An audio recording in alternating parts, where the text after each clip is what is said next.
Welcome, and thank you for joining me tonight for another restful story from long ago. As the world outside grows still, I invite you to slow down and settle in for a soft journey through history's quieter corners. Tell me, if you'd like, where are you listening from? And what time is it right now? It's a lovely thought, all of us scattered across time zones, sharing this moment. If you enjoy falling asleep to stories like this, consider subscribing. There's so much more we'll uncover together in the nights to come. What I'm about to reveal will completely change how you see the relationship between drugs, power, and empire. Most people think the about-trade opium wars were just disputes, but the truth is far more sinister. These wars represent one of history's most calculated acts of chemical warfare, where addiction wasn't a side effect of commerce, but the primary strategy itself. By the end of this series, you'll understand exactly how a small island nation used flowers to bring the world's largest empire to its knees. But first, let me show you why this story matters more than you think. The techniques used during the Opium Wars didn't disappear with history. They evolved, adapted, and continue to shape global politics today. Understanding these events isn't just about the past. It's about recognizing patterns that still control nations, economies, and millions of lives around the world. Now, before we dive into the bloodshed and betrayal, we need to meet the players in this deadly game. And our story begins not with armies or admirals, but with a single man whose obsession with profit would condemn millions to addiction and death. Meet William Jardine, a Scottish surgeon turned merchant whose name would become synonymous with human suffering on an industrial scale. Standing barely 5 feet tall, with piercing grey eyes and a perpetual scowl, Jardine possessed the kind of ruthless ambition that empires are built on. But here's what makes his story so chilling. He didn't start as a drug dealer, he began as a healer. In 1814, Jardine arrived in Canton as a ship's doctor for the East India Company. The irony would become tragically clear later. This man, sworn to preserve life, would soon dedicate his existence to destroying it through systematic addiction. Within months of his arrival, Jardine witnessed something that would change everything: the incredible profits flowing from opium sales to Chinese customers. Picture the scene in Canton's foreign quarter. Massive stone warehouses lined the Pearl River, their walls thick enough to withstand cannon fire. Inside these fortresses, chests upon chests of raw opium sat stacked like golden bricks, each one worth more than most people would earn in a lifetime. The sweet, sickly smell of the drug permeated everything, mixing with the salt air and creating an atmosphere of wealth built on human misery. But Jardine wasn't content to simply observe this trade. He wanted to dominate it. By 1825, he had partnered with James Matheson, another ambitious Scotsman, to form Jardine Matheson and Company. Together, these two men would create what historians now recognize as the world's first international drug cartel, complete with private armies, bribed officials, and a distribution network that stretched across continents. Here's where the story gets truly disturbing. Jardine and Matheson didn't just sell opium. They engineered addiction on a national scale. They studied Chinese culture, identified the most vulnerable populations, and developed marketing strategies specifically designed to create lifelong customers. Wealthy merchants were their first targets, followed by government officials, and then the strategy expanded to include soldiers, laborers, and eventually entire communities. The process was methodical and horrifying. Jardine's agents would arrive in Chinese coastal towns bearing gifts of free opium samples. They'd host elaborate parties for local elites, serving the drug in ornate pipes while discussing business opportunities. Once addiction took hold, these new customers became unwitting sales agents, introducing opium to their friends, families, and business associates. Within months, entire social networks would collapse into drug dependency. But the true genius of Jardine's operation lay in its economic structure. Unlike traditional merchants who simply sold goods, Jardine created a system where addiction generated perpetual demand. Each new addict required increasingly larger quantities of opium to maintain their habit, creating a customer base that literally could not stop buying his product. The more successful his business became, the more human suffering it created. Meanwhile, 3,000 miles away in the poppy fields of Bengal, another crucial character was orchestrating his part in this deadly drama.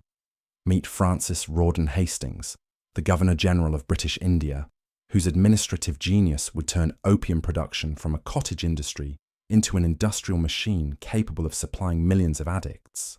Hastings faced a seemingly impossible challenge: how to extract maximum wealth from India while maintaining control over 300 million people with a relatively small British administrative force. His solution was brilliant in its simplicity and devastating in its consequences. He would turn India's agricultural capacity into a weapon against China while generating enormous revenues for the British Empire. The transformation began in 1818 with Hastings' revolutionary approach to opium cultivation. Rather than relying on independent farmers who might sell to competitors, he implemented a monopoly system that controlled every aspect of production from seed to sale. Indian farmers were required to grow opium poppies exclusively for the British government, receiving predetermined prices that ensured maximum profit margins for the empire while keeping cultivators in perpetual debt. Picture the Bengali countryside during harvest season. Endless fields of white and pink poppies stretched to the horizon, their delicate petals hiding the source of unimaginable human misery. Thousands of Indian families worked these fields, many unaware that their labor was financing what would become one of history's most destructive drug epidemics. Children as young as 8 years old learned to score poppy pods with small knives, collecting the milky sap that would eventually become refined opium. The processing centers Hastings established were marvels of industrial efficiency. Massive factories in Patna and Benares employed thousands of workers who transformed raw opium into standardized products designed for different markets. The highest quality opium, known as Patna, was reserved for wealthy Chinese customers who could afford premium prices. Lower grades were processed for mass consumption, ensuring that addiction could spread across all social classes. But Hastings' masterstroke was his financial innovation, the opium revenue system. Instead of simply selling the drug and pocketing the profits, he used opium sales to finance British territorial expansion, military operations, and administrative costs throughout Asia.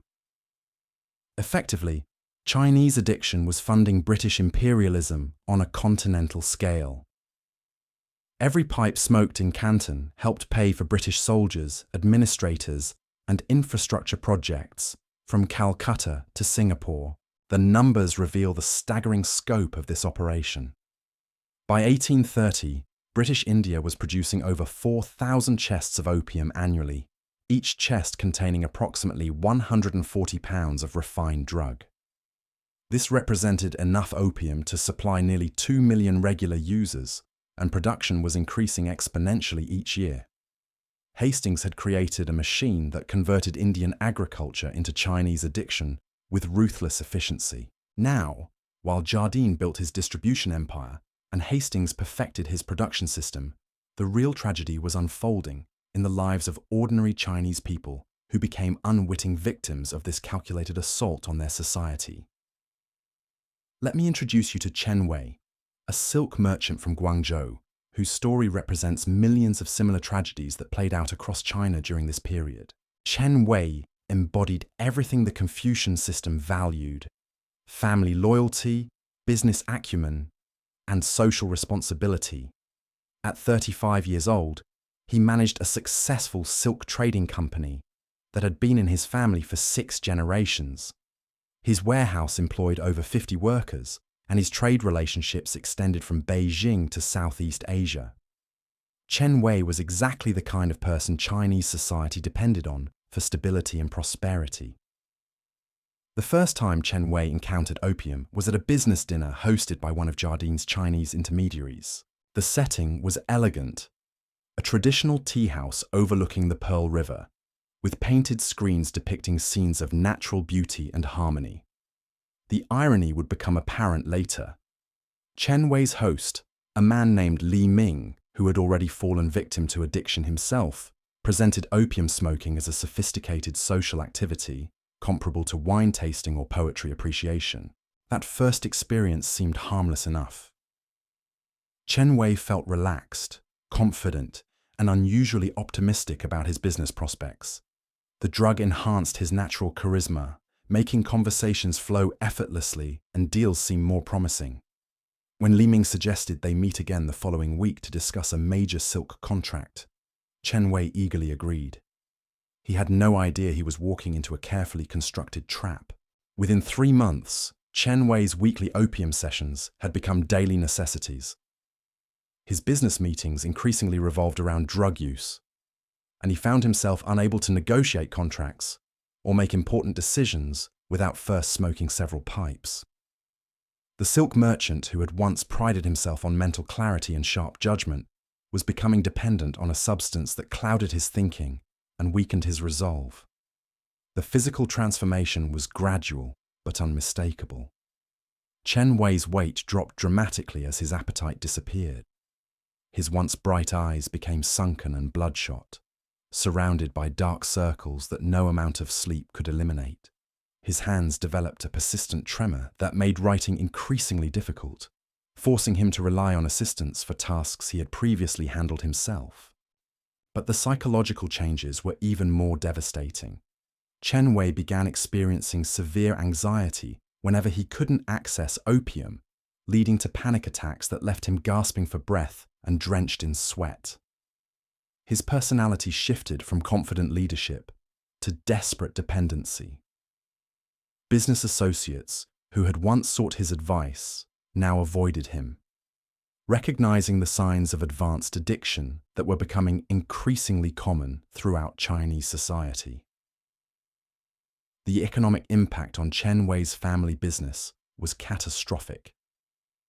Money that should have been invested in inventory and expansion instead flowed directly to Jardine's distribution network. Chen Wei's daily opium consumption cost more than most workers earned in a month, creating a financial drain that threatened 6 generations of accumulated wealth. Within 2 years, he was forced to sell family property to maintain his drug supply, breaking a chain of prosperity that had survived wars, famines, and political upheavals. The ripple effects of Chen Wei's personal tragedy were multiplying across Chinese society like stones thrown into still water. His story wasn't unique. It was happening simultaneously to thousands of merchants, officials, and ordinary citizens who found themselves caught in the web of systematic addiction that Jardine and his network had so carefully constructed. But Chen Wei's downfall represented something far more sinister than individual tragedy. His silk business had been a crucial link in China's internal trade network, connecting rural producers with urban markets and international buyers. When addiction destroyed his ability to function, it didn't just harm his family. It disrupted entire supply chains that had operated smoothly for centuries, creating economic instability that reached into villages hundreds of miles from Canton. The Chinese government was beginning to notice these disruptions, but they fundamentally misunderstood what they were facing. Emperor Dao Guang and his advisors viewed the growing opium problem as a moral failing, rather than a coordinated economic assault. They issued stern proclamations about virtue and self-discipline, while completely missing the industrial scale of the operation, designed to destroy their society from within. This brings us to our next crucial player in this deadly game. Lin Zexu, the imperial commissioner whose moral courage would ultimately trigger the wars that gave this conflict its name. Lin Zexu was everything Chen Wei had once been, but magnified to serve an empire rather than a single business. Brilliant, incorruptible, and absolutely convinced that Chinese civilization represented the pinnacle of human achievement, Lin Zexu embodied the Confucian ideal of the scholar-administrator. Standing tall with the bearing of a man accustomed to command, Lin Zexu possessed penetrating intelligence and unwavering moral conviction. He had spent decades climbing the imperial bureaucracy through merit, rather than connections, earning a reputation for solving problems that other officials considered impossible. When reports of the opium crisis reached Beijing, Emperor Daoguang knew exactly who to send to Canton. Lin Zexu arrived in Guangzhou in March 1839 with a mandate to end the opium trade permanently. But unlike previous officials who had approached this as a law enforcement problem, Lin Zexu immediately grasped the true nature of what he was confronting. This wasn't simply smuggling or corruption. This was warfare conducted through chemistry and commerce, designed to weaken China's economic foundation while enriching foreign enemies. His first action revealed both his intelligence and his tragic underestimation of his opponent's ruthlessness. Lin Zexu composed a letter to Queen Victoria, appealing to her sense of justice and moral responsibility. The letter, written with the elegant formality of Chinese diplomatic tradition, pointed out the obvious contradiction in British policy. While opium was illegal in Britain itself, British merchants were systematically poisoning Chinese citizens for profit. The letter never reached Queen Victoria. British officials intercepted it, recognizing immediately that Lin Zexu's moral arguments posed a serious threat to the entire opium enterprise. If the British public understood the true nature of their government's involvement in drug trafficking, political pressure might force an end to this enormously profitable operation. The letter's suppression revealed the extent to which the British government had become complicit in Jardine's criminal enterprise. Meanwhile, Lin Zexu was implementing increasingly aggressive measures to halt opium imports. He surrounded the foreign quarter in Canton with troops, cutting off food supplies and demanding that all foreign merchants surrender their opium stocks and sign agreements never to deal in drugs again. The siege lasted 6 weeks, during which tensions escalated toward the breaking point. For Jardine and his fellow merchants, Lin Zexu's demands represented an existential threat to their entire business model. They had invested fortunes in opium stocks, distribution networks, and corrupt relationships throughout China. More importantly, they had created a system where millions of Chinese addicts generated predictable demand that justified massive ongoing investments in production and shipping. Lin Zexu wasn't just threatening their current profits. He was threatening to destroy a machine that generated wealth on an unprecedented scale. The merchants' response revealed the true nature of their operation. Rather than negotiating or seeking compromise, they immediately appealed to British military forces for protection. This wasn't the behavior of legitimate businessmen facing regulatory challenges. This was the response of criminals who had always planned to use violence when their illegal activities were threatened. But here's where the story takes a truly chilling turn. The British government didn't hesitate to support the merchants' position. Foreign Secretary Lord Palmerston, who had been receiving regular briefings on opium revenues and their contribution to imperial finances, authorized military action to protect what he euphemistically called free trade. The decision revealed that the opium enterprise had become so central to British imperial strategy that the government was willing to go to war to protect it. While diplomats and officials maneuvered in the corridors of power, the human cost of this conflict was escalating dramatically in the streets and homes of ordinary Chinese people. Let me tell you about the Li family, rice farmers from a village outside Canton whose encounter with opium would illustrate how addiction was destroying the very foundation of Chinese society.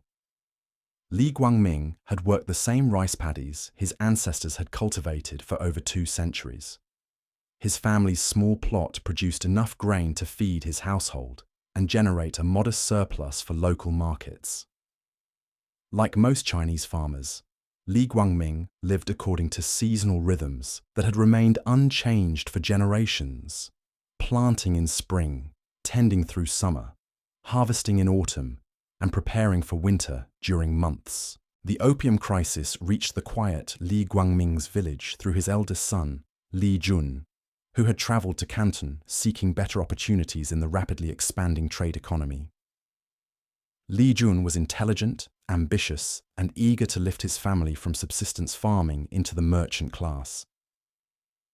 He found work in a warehouse that handled silk exports, exactly the kind of position that could provide economic mobility for an entire family. But Li Jun's workplace was owned by one of Chen Wei's former business associates, a man whose own addiction had progressed to the point where opium smoking had become a required activity for all employees. The owner justified this practice as team building and stress relief, but the real purpose was to normalize drug use and create a workforce too dependent on opium to seek employment elsewhere. Li Jun's first experience with opium occurred during what his supervisor called a celebration of successful contract negotiations. The setting was designed to make drug use seem sophisticated and successful.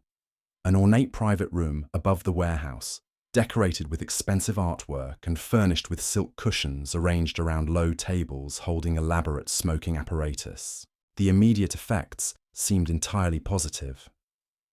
Li Jun felt more confident, more articulate, and more optimistic about his future prospects than ever before.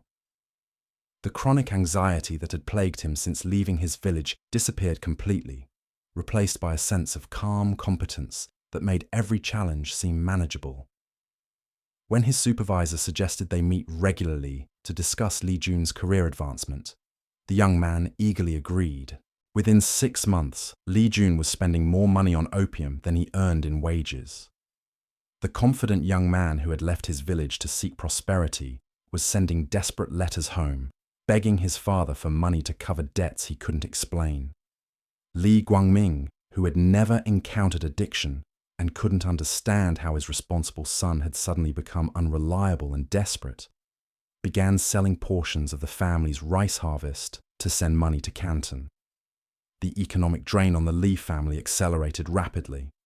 Li Jun's opium consumption increased as his tolerance developed, requiring larger quantities to achieve the same effects. Meanwhile, his work performance deteriorated as the drug's temporary confidence gave way to chronic lethargy and inability to concentrate. Within a year, he had lost his warehouse position and was working as a day laborer, earning barely enough to survive while spending every available coin on drugs. The psychological transformation was even more devastating than the economic impact. Li Jun, who had once written weekly letters filled with optimism and plans for the future, now communicated only when demanding money. His letters became increasingly desperate and manipulative, filled with elaborate lies about temporary setbacks and promising opportunities that never materialized. The loving son who had left to build a better life for his family was becoming a stranger who viewed his relatives solely as sources of funding for his addiction. Back in the village, Li Guangming was facing impossible choices. His son's demands for money were increasing just as the family's income was declining due to reduced rice production. Li Guangming had been forced to sell portions of the harvest before it was fully mature, accepting lower prices to generate immediate cash for Li Jun's mysterious expenses. The farm that had sustained his family for generations was slowly being consumed to feed an addiction Li Guangming couldn't comprehend. The social fabric of Li Guangming's village was unraveling as similar stories played out in family after family. Young men who had left seeking opportunities in Canton's expanding economy were returning as hollow-eyed addicts, or worse, never returning at all. The village's traditional support systems, built around extended families helping each other through difficult seasons, were breaking down as more households faced the impossible financial demands of supporting addicted relatives.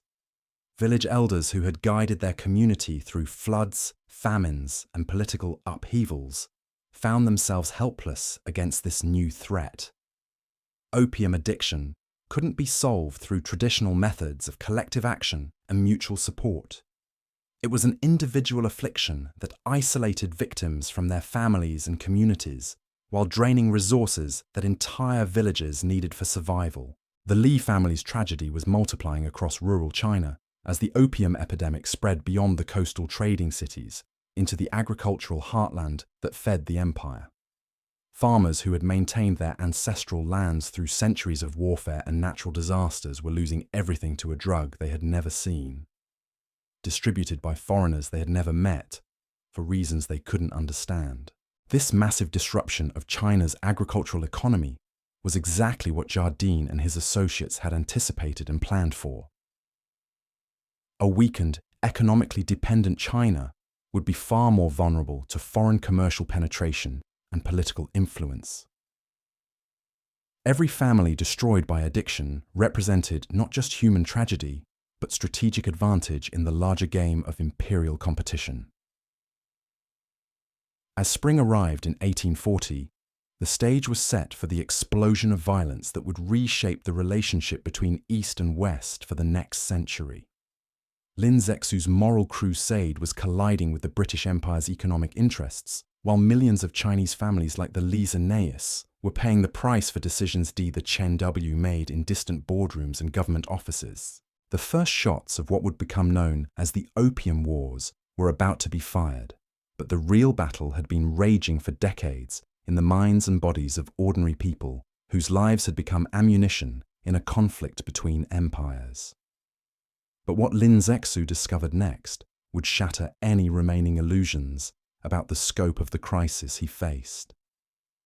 Hidden in the foreign quarters warehouses were over 20,000 chests of opium, representing enough refined drug to supply every adult male in several Chinese provinces for an entire year.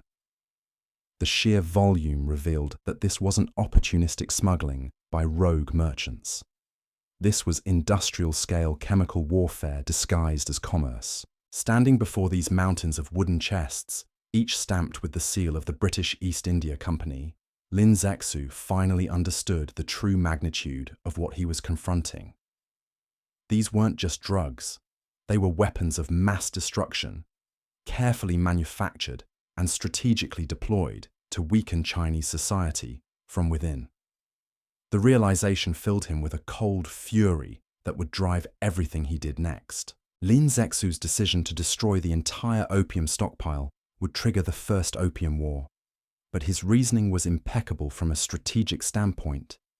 Allowing the drugs to enter Chinese markets would accelerate the addiction epidemic that was already devastating communities across the empire. Returning them to the merchants would simply delay the problem while signaling weakness to foreign powers who were testing China's resolve. The destruction process took 23 days and created one of history's most surreal spectacles. Thousands of Chinese workers dug enormous trenches along the shoreline, then mixed the confiscated opium with salt water and lime before washing the toxic slurry into the sea. Local fishermen reported that the water turned black for miles, and the sweet, cloying smell of dissolved opium hung over the Pearl River Delta like a funeral shroud. But while Lin Zexu was eliminating the immediate threat, the forces he had set in motion were gathering strength far beyond his control. In London, news of the opium destruction reached Parliament just as the British government was facing a severe financial crisis. The revenues from Indian opium sales had become so crucial to imperial finances that losing this income stream threatened to destabilize the entire colonial system. Chancellor of the Exchequer, Thomas Spring Rice presented the cabinet with figures that revealed the true scope of their dependence on drug profits. Opium revenues were financing nearly 30% of the British administration in India, while also generating enormous tax income through duties on related trade goods. The numbers showed that the British Empire had become, in effect, a massive criminal enterprise dependent on drug trafficking for its basic operations. The decision to go to war wasn't made by military leaders or foreign policy experts. It was made by accountants who calculated that the cost of military action would be far less than the financial losses from allowing China to successfully ban opium imports. This reveals something crucial about the nature of imperialism. It wasn't driven by grand strategic visions or cultural superiority complexes. It was driven by spreadsheets and profit margins. Meanwhile, in the opium dens of Canton, The destruction of the foreign stockpile was creating a humanitarian crisis that exposed the true horror of mass addiction. Thousands of Chinese users who had become completely dependent on daily opium consumption were suddenly cut off from their supply, triggering withdrawal symptoms that overwhelmed the city's medical facilities. Dr. Wang Shizhen, a traditional Chinese physician who had trained at the Imperial Medical Academy in Beijing, found himself treating withdrawal cases unlike anything described in classical medical texts. Patients arrived at his clinic in states of complete physical and psychological collapse. Violent tremors, uncontrollable vomiting, hallucinations, and a desperation so intense it drove normally rational people to attempt suicide rather than endure the agony of detoxification. What made Dr. Wang's situation even more tragic was his gradual realization that many of his patients had originally begun using opium on the advice of other physicians who had been deceived by Jardine's marketing campaigns. Foreign merchants had distributed pamphlets throughout Canton, claiming that opium possessed miraculous healing properties, capable of treating everything from chronic pain to digestive disorders. Respected Chinese doctors had recommended the drug to their patients based on these fraudulent claims. The withdrawal crisis revealed the true scope of addiction in Chinese society.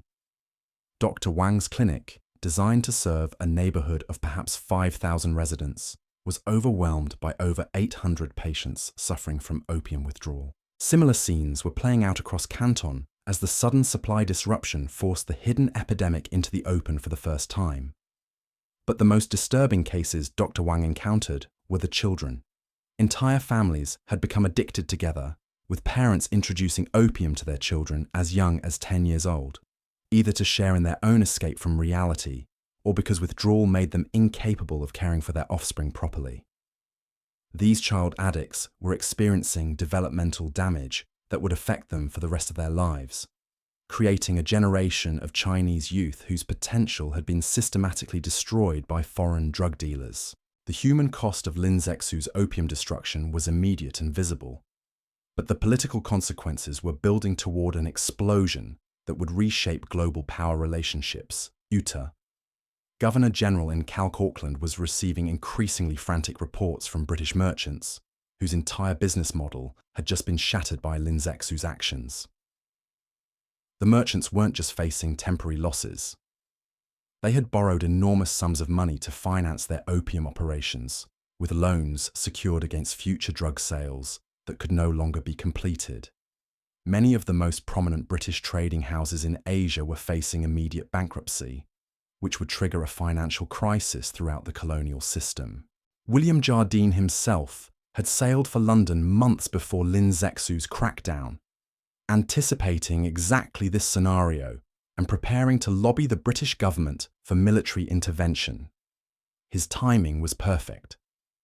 Jardine arrived in London just as news of the opium destruction was creating panic in financial markets, and he found government officials desperate for expert advice on how to respond to this unprecedented challenge. Jardine's presentations to cabinet ministers were masterpieces of manipulation, carefully designed to reframe the opium crisis in terms that would justify military action. He never mentioned addiction, human suffering, or the moral arguments that Lin Zexu had raised in his letter to Queen Victoria. Instead, Jardine focused exclusively on trade rights, national honour, and the precedent that Chinese actions might set for other colonial territories. The key to Jardine's success was his ability to connect the opium issue to broader concerns about British imperial prestige.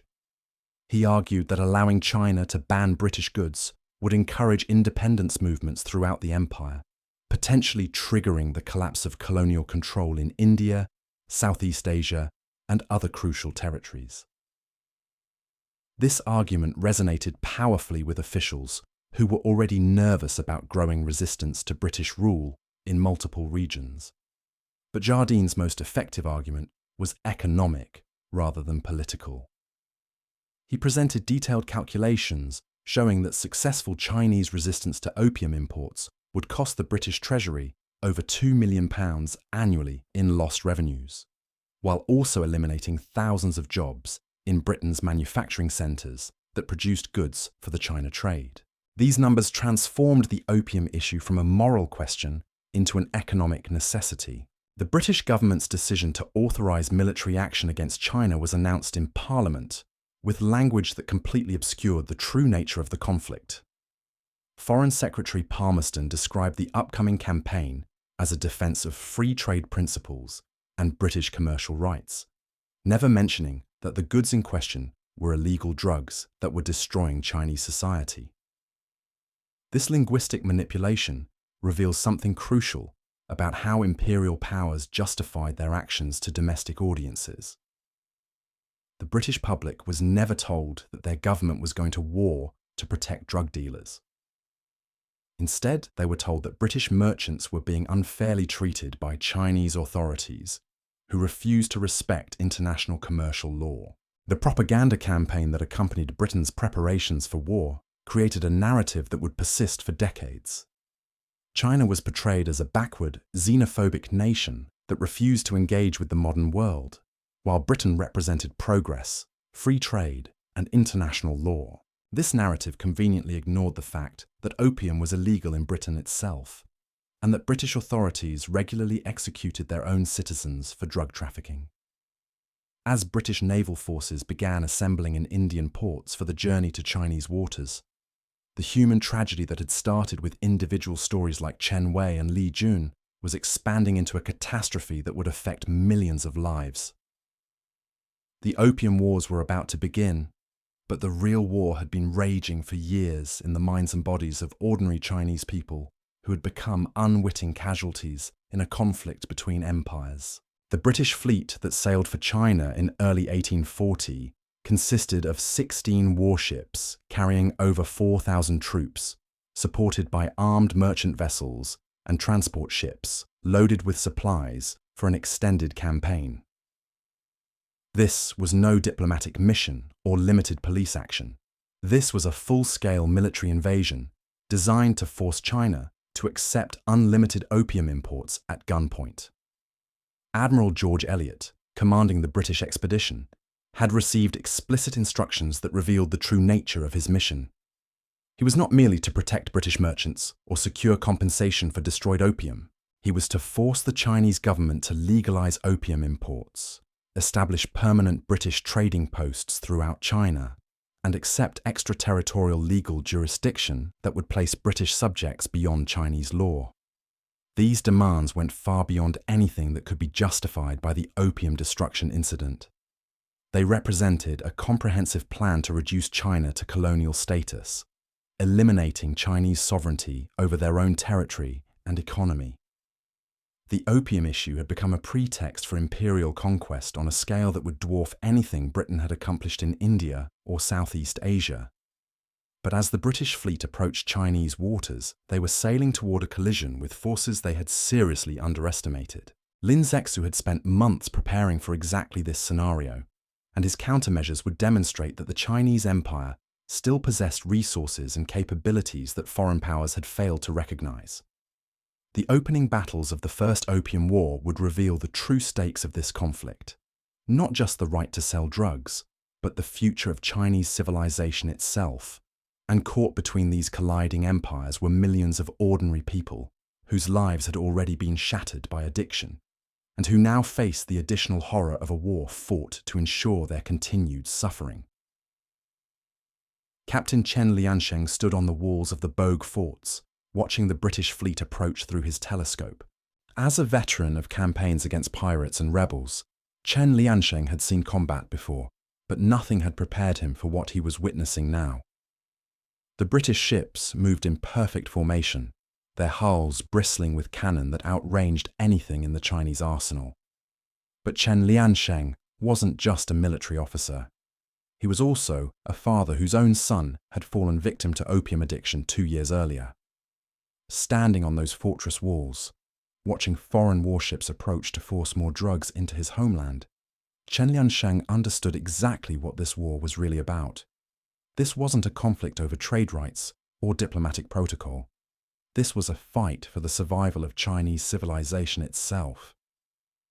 The irony of Chen Liansheng's situation was crushing. As a military commander, he had sworn to protect China from foreign invasion. As a father, he had already watched foreign drugs destroy his family. Now he was facing an enemy fleet whose victory would guarantee that countless other Chinese families would suffer the same tragedy that had devastated his own household.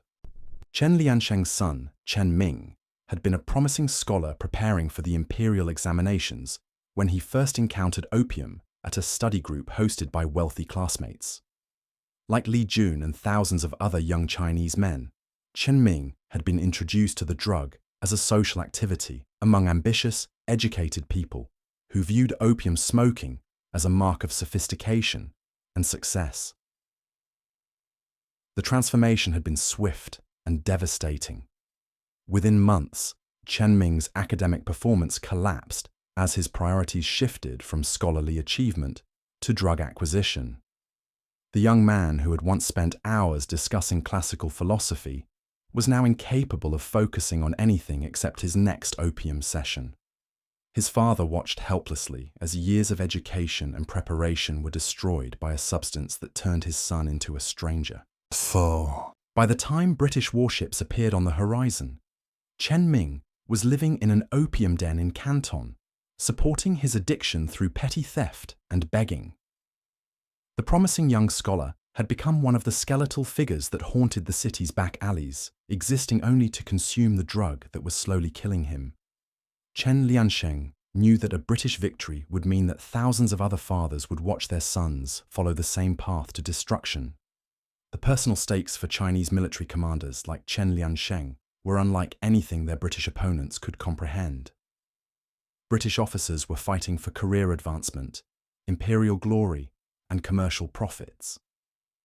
Chinese commanders were fighting to prevent the systematic poisoning of their own people by foreign drug dealers backed by foreign armies. This fundamental difference in motivation would shape everything that followed in the Opium Wars. The British were conducting a business operation supported by military force. The Chinese were fighting for cultural and physical survival against an enemy that had already demonstrated its willingness to destroy entire communities for profit. As the British fleet moved into position to attack the Bogue forts, Chen Liansheng was preparing his men for a battle they had little hope of winning with conventional tactics. The technological gap between British and Chinese military forces was enormous, but Chinese commanders had advantages that their enemies didn't recognize: intimate knowledge of local conditions, popular support from communities that had witnessed opium's destructive effects, and the desperate motivation that comes from defending one's homeland against invasion. The first naval engagement between British and Chinese forces would demonstrate both the military superiority that made British victory inevitable and the moral courage that made Chinese resistance admirable despite its futility. But more importantly, it would reveal how the pursuit of drug profits had transformed international relations into a form of organized crime conducted by nation-states. When the British fleet opened fire on the Bogue forts, they weren't just attacking Chinese military installations. They were announcing to the world that the British Empire was willing to use military force to protect drug trafficking operations that were destroying millions of lives. The cannons that shattered Chen Liansheng's fortifications were firing in defense of William Jardine's opium warehouses and the addiction epidemic that generated his profits. The Battle of the Bogue would last only a few hours, but its consequences would reshape Asian politics for the next century. Chinese resistance, heroic but hopeless against superior British firepower, would delay but not prevent the ultimate outcome: a treaty that would force China to accept unlimited opium imports while paying Britain compensation for the destroyed drugs that Lin Zexu had eliminated to protect his people. But as smoke rose from the shattered Chinese forts and British Marines prepared to advance on Canton, the real victors in this conflict were neither the British Empire nor Chinese civilization. The real winners were the drug dealers whose products had created the crisis, and who would now enjoy military protection for their criminal enterprises. The First Opium War was ending before it had properly begun. But the addiction epidemic that had triggered this conflict was just reaching its full destructive potential.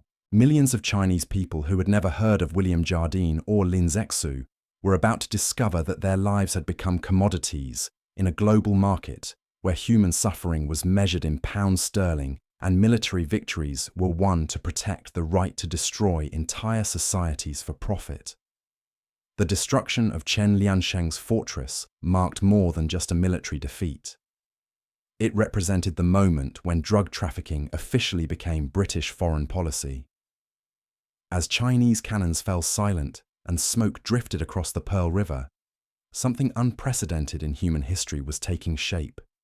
An empire using military force to protect its right to poison another civilization for profit. But here's what makes this story even more chilling.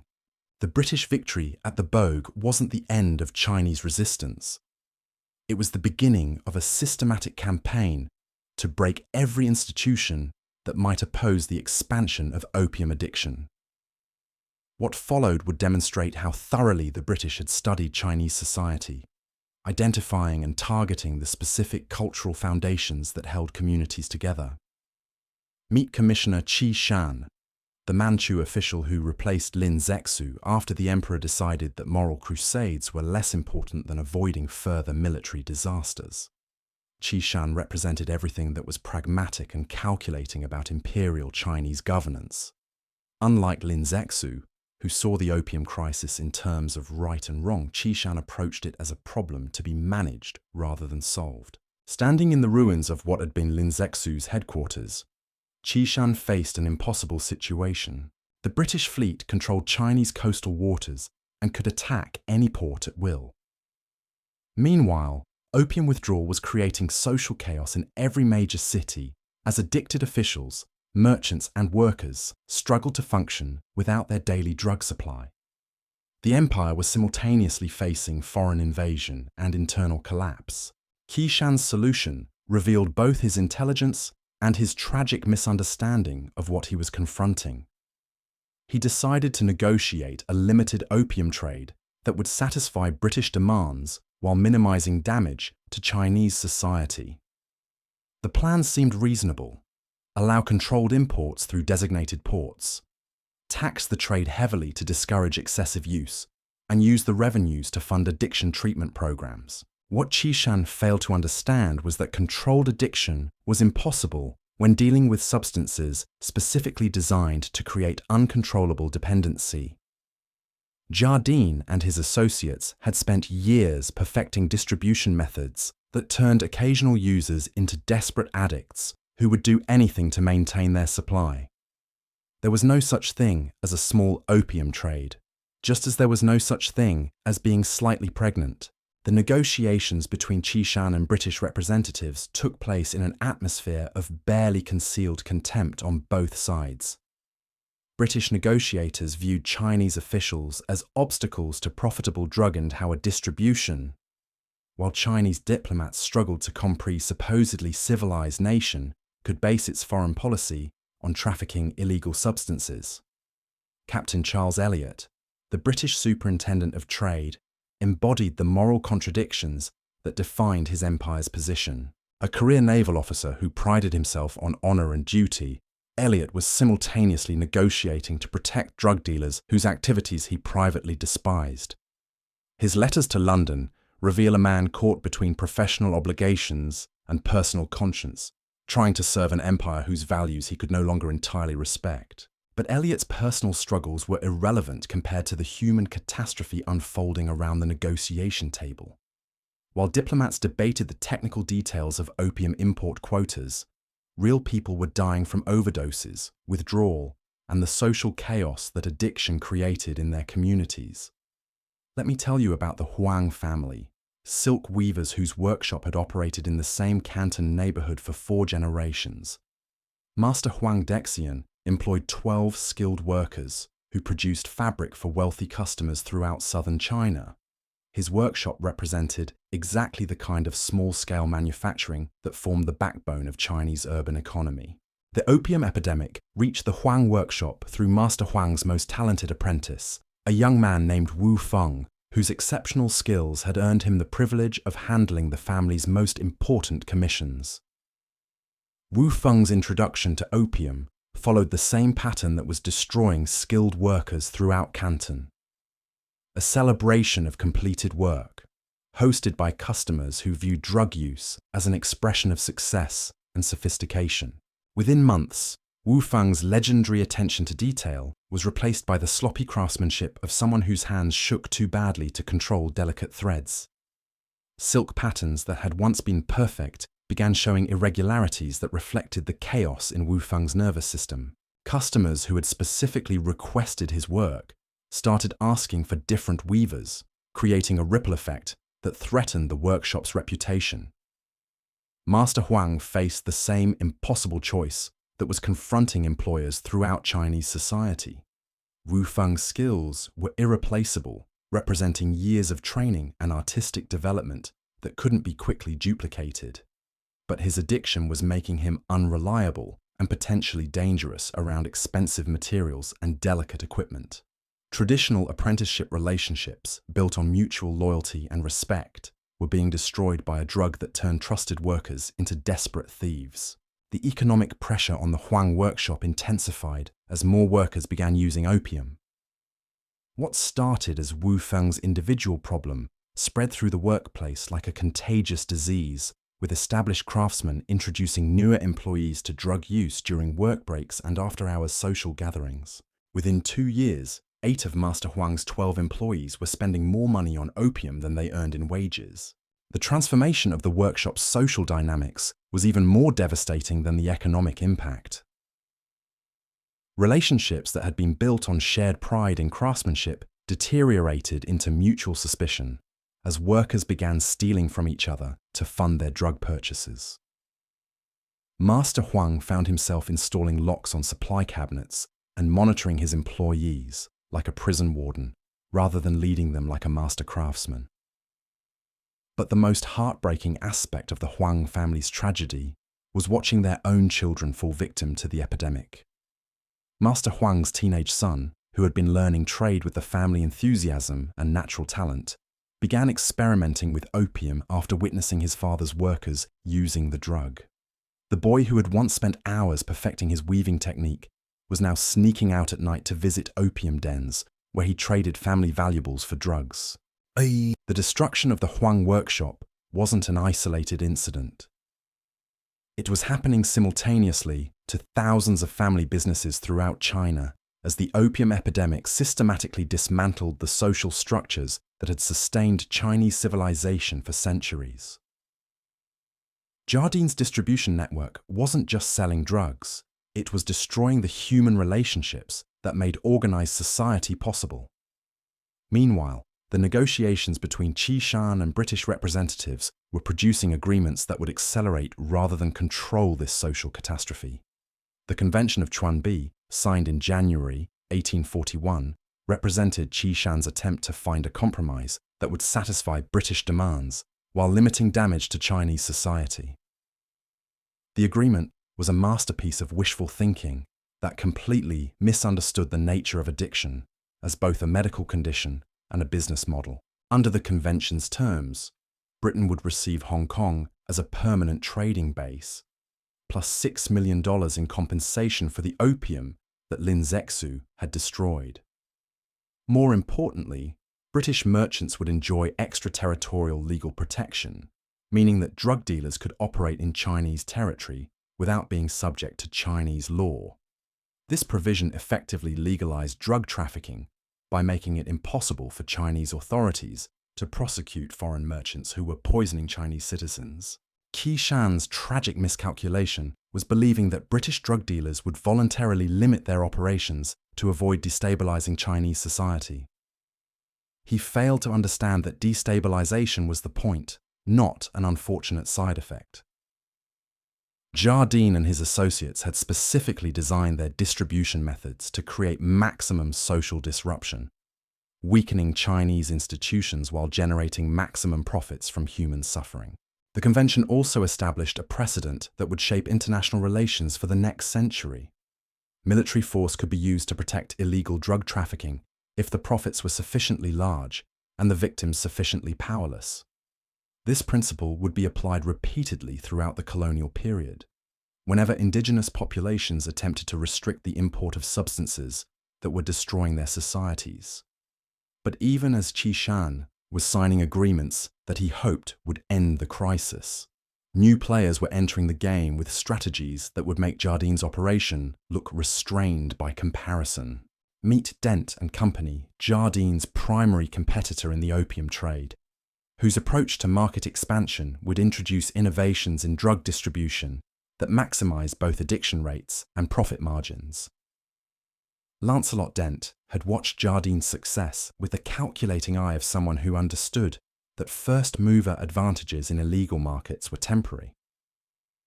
While Jardine had focused on wealthy urban customers who could afford premium prices, Dent recognized that the real money lay in mass market distribution to China's enormous rural population. His strategy would transform opium from an urban vice into a national catastrophe. Dent's innovation was developing cheaper, lower-quality opium products specifically designed for customers who couldn't afford Jardine's premium drugs opium with various. By mixing raw adulterants, Dent's chemists created products that delivered the same addictive effects at prices that agricultural workers and small merchants could afford. This wasn't just business expansion. It was the industrialization of human misery on a scale that dwarfed anything previously attempted. The distribution network that Dent created to reach rural markets was a masterpiece of criminal organization. Rather than relying on established merchant relationships like Jardine, Dent recruited local addicts as sales agents who would introduce opium to their own communities in exchange for free drugs. This created a self-expanding distribution system where each new customer became a potential dealer, spreading addiction through family and social networks with viral efficiency. The psychological manipulation involved in Dent's rural strategy was particularly sophisticated. His agents were trained to identify the specific vulnerabilities that made different groups susceptible to drug use. Farmers facing crop failures were offered opium as relief from anxiety about debt and starvation.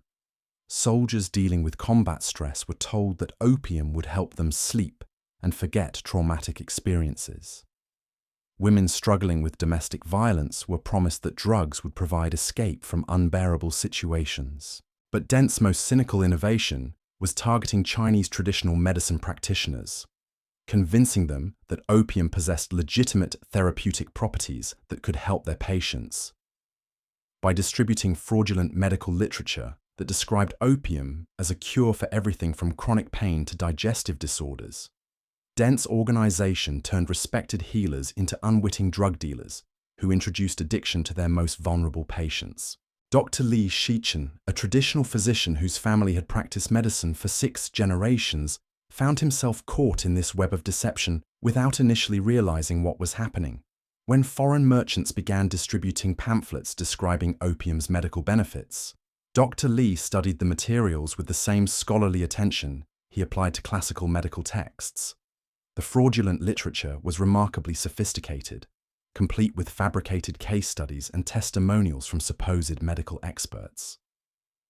Dr. Li, who had no previous experience with opium and no reason to suspect systematic deception, began recommending the drug for patients suffering from chronic conditions that traditional treatments had failed to address effectively. The initial results seemed to confirm the foreign medical claims. Patients with persistent pain reported immediate relief, while those suffering from anxiety or depression experienced dramatic mood improvements. Dr. Li's reputation actually improved as word spread that he possessed access to powerful new treatments that other physicians couldn't provide. He had no way of knowing that he was witnessing the early stages of drug addiction rather than genuine medical improvement. The tragedy of Dr. Li's situation was that his medical knowledge made him particularly effective at creating addicts. His detailed understanding of human anatomy and physiology allowed him to prescribe opium dosages that produced optimal psychoactive effects while minimizing obvious symptoms of intoxication. Patients who might have recognized their addiction if they had obtained drugs from street dealers instead developed dependencies under medical supervision that seemed entirely legitimate. Within 2 years, Dr. Li's practice had been transformed from a traditional healing center into an addiction distribution network, serving hundreds of opium-dependent patients. The physician who had dedicated his life to preserving health was unknowingly destroying the lives of people who had trusted him with their care. When Dr. Li finally understood what had happened, the realization nearly drove him to suicide. The multiplication of stories like Dr. Li's throughout rural China represented the success of Dent's strategy to industrialize addiction on a national scale. By the early 1840s, opium use had spread from coastal trading cities into agricultural regions that had never experienced significant foreign influence. Entire provinces were developing addiction rates that threatened their ability to maintain basic economic and social functions. The Chinese government's response to this escalating crisis revealed the fundamental weakness of traditional imperial administration when confronting modern forms of warfare. Emperor Daoguang and his advisors continued to approach the opium problem as a moral and legal issue that could be solved through better enforcement of existing prohibitions. They completely failed to understand that they were fighting an enemy that had weaponized addiction as a tool of imperial conquest. The appointment of new officials to replace Qi Shan reflected the emperor's growing desperation, rather than any coherent strategy for addressing the crisis. Each new commissioner arrived in Canton with grand plans for ending the opium trade, only to discover that the problem had grown beyond the capacity of traditional Chinese administrative methods to control. Commissioner Yang Fang, a military veteran who had successfully suppressed several rebellions, approached the opium crisis with the straightforward tactics that had worked against domestic insurgents. He organized raids on opium dens, arrested known dealers, and imposed harsh penalties on anyone caught using drugs. These methods had been effective against conventional crimes, but they were completely inadequate for dealing with mass addiction, supported by foreign military power. Yang Fang's raids temporarily disrupted opium distribution networks, but they also created a humanitarian crisis, as thousands of addicts were suddenly cut off from their drug supply without access to medical treatment for withdrawal symptoms. Hospitals throughout Canton were overwhelmed by patients experiencing severe physical and psychological distress, while the city's prisons filled with people whose only crime was suffering from a medical condition that had been deliberately inflicted on them by foreign drug dealers. The failure of Yang Fang's enforcement campaign demonstrated something crucial about the nature of the opium crisis. It couldn't be solved by treating addiction as a criminal justice problem. The real criminals were operating under the protection of foreign governments and military forces that Chinese authorities couldn't challenge directly. Arresting Chinese addicts while foreign drug dealers enjoyed legal immunity was like trying to stop a flood by arresting the people who were drowning. But Yang Fang's most devastating discovery was the extent to which opium addiction had penetrated Chinese government institutions themselves. When he attempted to organize a comprehensive crackdown on drug trafficking, Yang Fang found that many of the officials he needed to implement the campaign were themselves addicted to opium and dependent on relationships with foreign dealers. The corruption wasn't simply a matter of officials taking bribes, though that was certainly happening on a massive scale. More insidiously, addiction had created a web of dependencies that made it impossible for Chinese administrators to function independently of the foreign networks that supplied their drugs. Officials who should have been enforcing anti-opium laws were instead protecting the dealers who kept them supplied with the substances they needed to get through each day. This administrative paralysis was exactly what Jardine and Dent had anticipated when they began targeting government officials as priority customers for their products. An addicted bureaucracy couldn't effectively oppose drug trafficking, no matter what policies the emperor might decree from Beijing. Every level of Chinese government had been compromised by substances that turned public servants into clients of foreign criminal enterprises. The scope of governmental addiction became clear when Yang Fang attempted to audit the financial records of Canton's customs administration. Officials who should have been collecting duties on legitimate trade were instead facilitating opium smuggling in exchange for regular drug payments. The imperial revenue system had been converted into a distribution network for substances that were destroying the empire from within. Yang Fang's reports to Beijing described a situation that was almost impossible for traditional Chinese political thinking to comprehend. The empire was being conquered not by foreign armies, but by foreign merchants who had turned addiction into a weapon of mass destruction. The Confucian political philosophy that had guided Chinese governance for over 2 millennia provided no framework for understanding or responding to this type of assault. The emperor's response to Yang Fang's reports revealed the intellectual limitations that made Chinese resistance to foreign drug trafficking ultimately ineffective. Rather than acknowledging that China was facing a new form of warfare that required new defensive strategies, Emperor Daoguang continued to frame the crisis in traditional terms of moral corruption and administrative failure. The imperial edicts that followed Yang Fang's reports called for renewed commitment to Confucian values and stricter enforcement of existing laws, but they provided no practical solutions for dealing with addiction as a medical condition or foreign drug trafficking as an act of war. Chinese political culture was simply unprepared to recognize that substances could be used as weapons, or that foreign powers might deliberately target civilian populations with addictive drugs. This conceptual failure had practical consequences that extended far beyond the opium crisis itself. Chinese inability to understand modern forms of economic and psychological warfare would handicap their responses to foreign aggression throughout the colonial period. The same intellectual frameworks that made opium addiction incomprehensible would later prevent effective responses to other forms of imperial penetration. Meanwhile, British military forces were consolidating their control over Chinese coastal waters and preparing for the next phase of operations that would force China to accept not just opium imports, but a complete restructuring of their relationship with foreign powers. The First Opium War was evolving from a conflict over drug trafficking into a comprehensive assault on Chinese sovereignty. Admiral George Eliot had received new instructions from London that revealed the true scope of British ambitions in China. The opium issue had provided a convenient pretext for military action, but the real goal was establishing British commercial and political dominance throughout East Asia.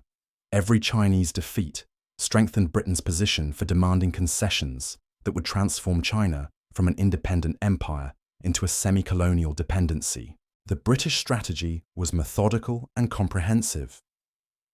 Rather than simply occupying Chinese territory, British forces were systematically destroying the military and economic infrastructure that made Chinese resistance possible. Coastal fortifications were demolished, naval yards were burned, and commercial facilities were seized or destroyed to prevent their use by Chinese forces.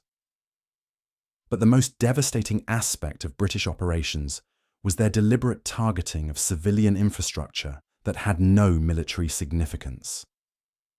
Granaries that fed urban populations were destroyed to create food shortages that would pressure Chinese authorities to negotiate.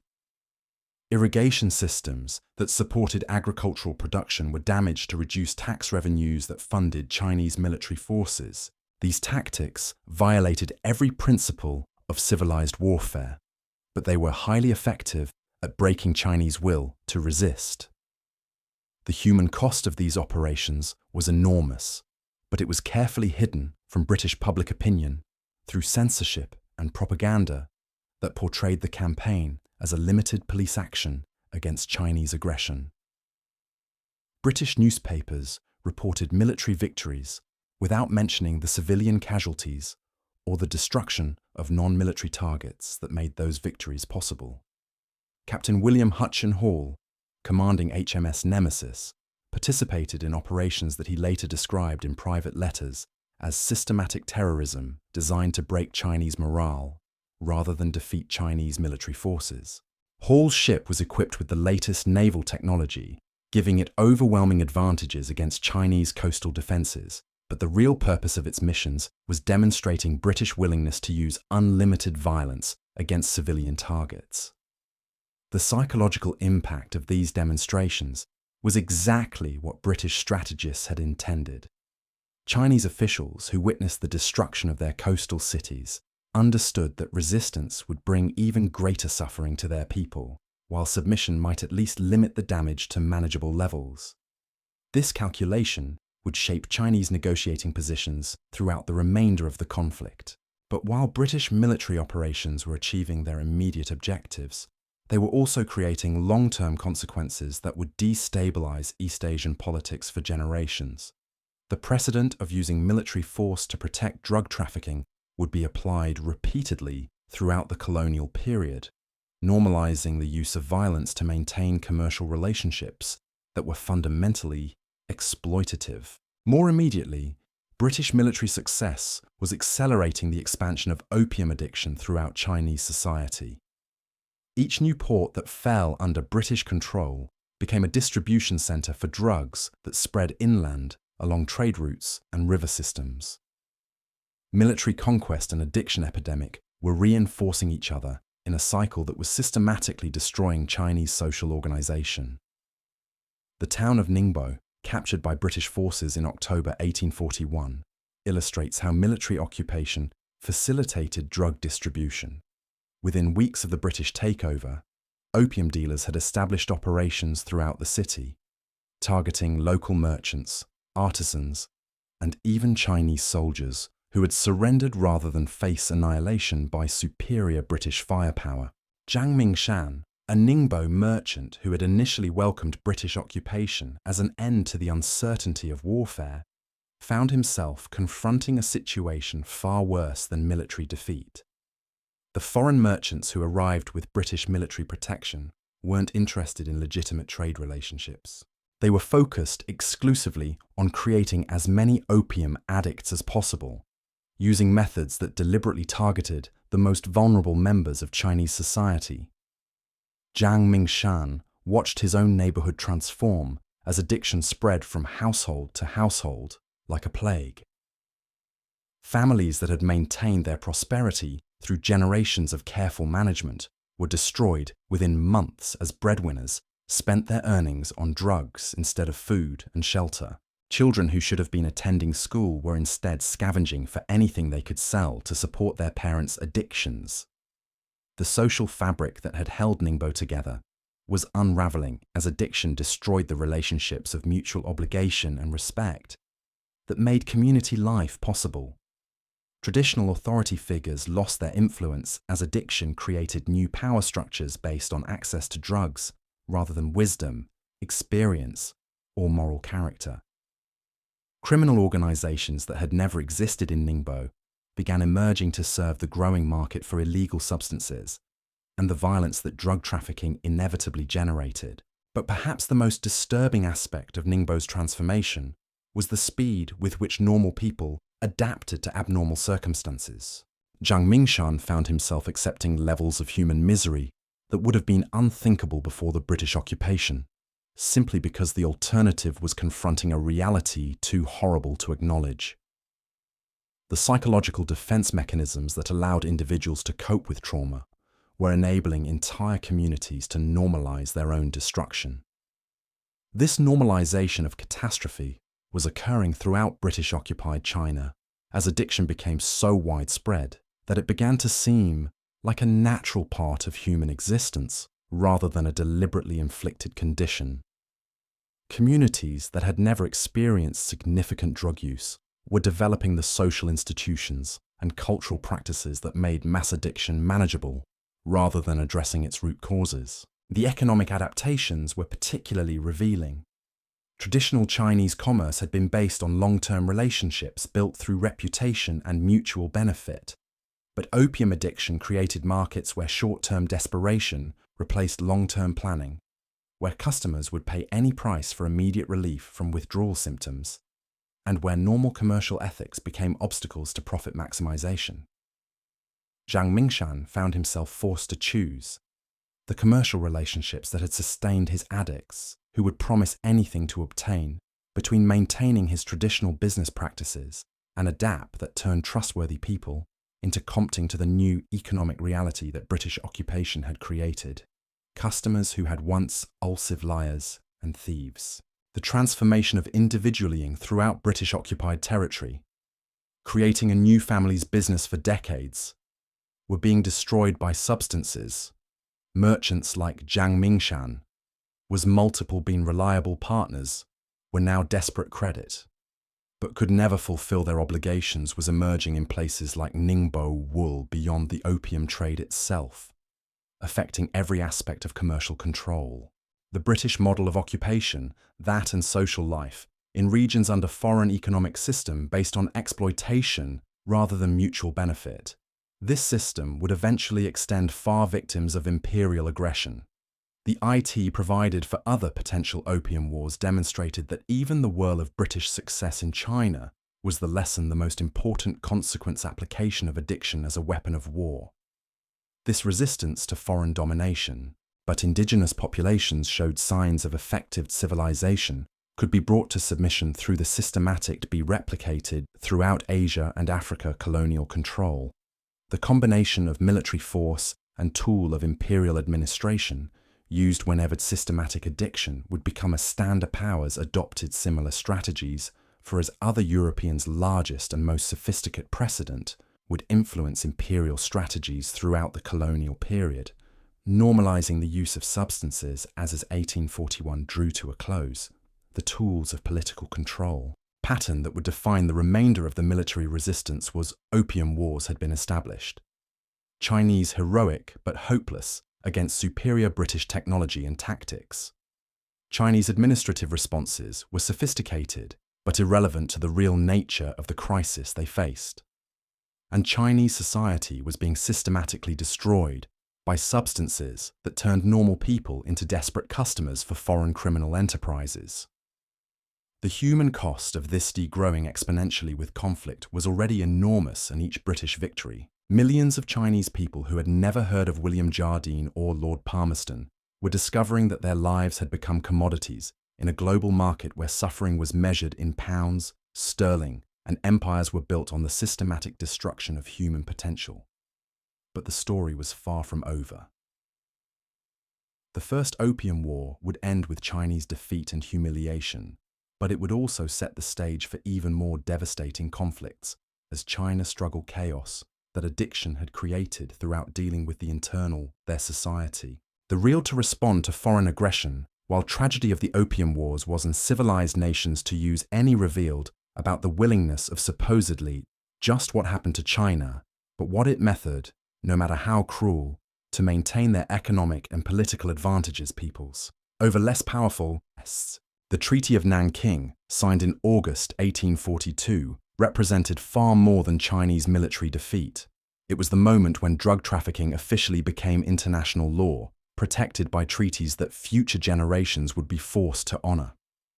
Standing aboard HMS Cornwallis in Nanking Harbour, British negotiator Sir Henry Pottinger was finalizing agreements that would guarantee British drug dealers permanent access to Chinese markets, while making it illegal for Chinese authorities to interfere with their operations. The treaty's language was carefully crafted to obscure its true purpose. There was no direct mention of opium, no acknowledgement that Britain had gone to war to protect drug trafficking, and no recognition that millions of Chinese people were suffering from addiction that British merchants had deliberately created. Instead, the document spoke of trade rights, commercial access, and mutual cooperation between civilized nations. But the practical effects were crystal clear to everyone involved.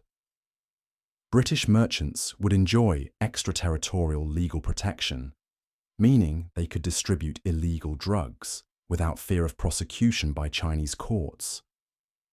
Hong Kong would become a permanent British colony, providing an unassailable base for drug smuggling operations, and China would pay 21 million silver dollars in war reparations, effectively compensating Britain for the costs of military operations designed to force drugs into Chinese society.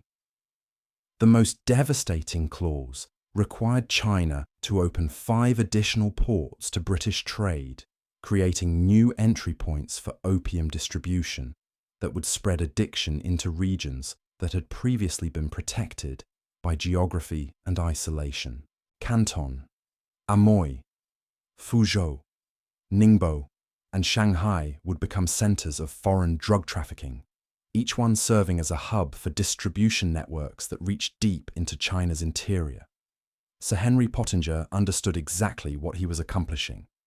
His private correspondence reveals a man who viewed the treaty not as a diplomatic agreement between equals, but as the terms of surrender imposed on a defeated enemy, whose continued existence depended on British tolerance.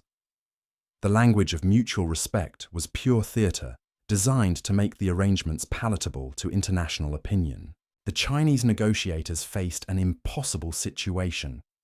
Imperial Commissioner Qi Ying, who had replaced the disgraced Qi Shan, knew that refusing British terms would bring renewed military attacks that China had no capacity to resist, but accepting those terms would legitimize the systematic poisoning of Chinese society, while making it illegal for Chinese authorities to protect their own people. Qi Ying's decision to sign the treaty represented a form of moral surrender that went far beyond military defeat. He was acknowledging that Chinese civilization lacked the power to prevent foreign merchants from destroying Chinese communities for profit. The Confucian principles that had guided Chinese governance for millennia were being abandoned in favor of arrangements that prioritized foreign commercial interests over Chinese human welfare.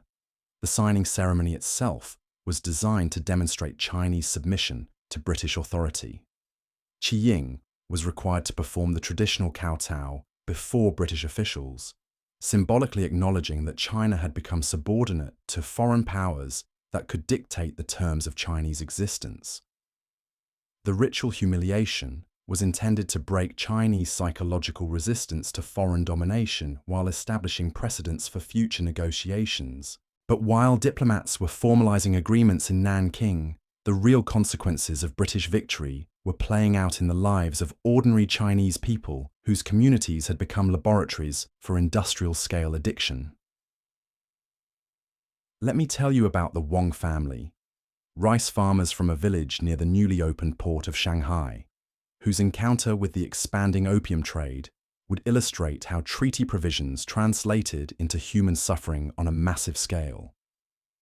Wang Jiabao had worked his family's rice paddies for 30 years, maintaining agricultural practices that had sustained his ancestors for countless generations.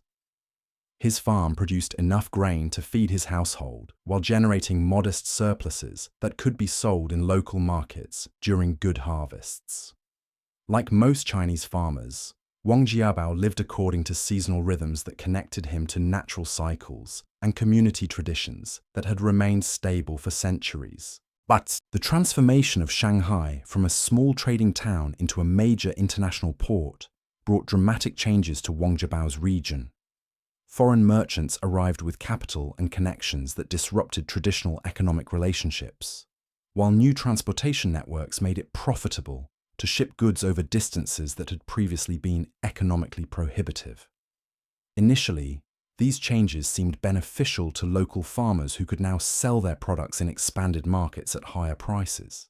But the foreign merchants who were reshaping Shanghai's economy weren't primarily interested in legitimate trade goods like rice and silk. They were focused on establishing distribution networks for opium that could reach the millions of potential customers who lived in the Yangtze River Valley. Every new transportation route, every expanded market connection, and every commercial relationship they developed was ultimately designed to facilitate drug trafficking on an unprecedented scale. Wang Jiabao's first direct encounter with this hidden agenda came through his eldest son, Wang Ming, who had begun working as a porter at Shanghai's rapidly expanding docks. The job seemed like an excellent opportunity for a young man with limited education to earn steady wages while learning about modern commerce. Wang Ming was intelligent, hard-working, and eager to help his family benefit from the economic opportunities that foreign trade was creating in their region. The dock work exposed Wang Ming to a cosmopolitan environment unlike anything he had previously experienced. Foreign sailors from Britain, India, and Southeast Asia mixed with Chinese merchants, local laborers, and government officials in an atmosphere of constant activity and seemingly unlimited commercial possibilities. For a young man from a farming village, the Shanghai waterfront represented everything that was exciting and modern about China's changing relationship with the outside world.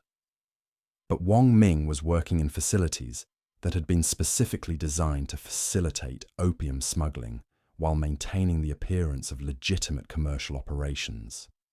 The warehouses where he loaded and unloaded cargo contained hidden compartments for storing drugs, while the merchant offices where he delivered messages served as headquarters for distribution networks that were systematically addicting Chinese customers throughout the region. The opium trade's integration into Shanghai's legitimate economy was so sophisticated that most workers like Wang Ming remained unaware of their participation in drug trafficking. They saw themselves as employees of respectable trading companies that were bringing prosperity to their communities, not as accomplices in criminal enterprises that were destroying Chinese concealment, allow society from within. This delivered foreign merchants to recruit local collaborators without triggering the moral resistance that overt drug dealing would have generated. Wang Ming's introduction to opium came through workplace social activities that were presented as normal parts of employment at modern commercial firms.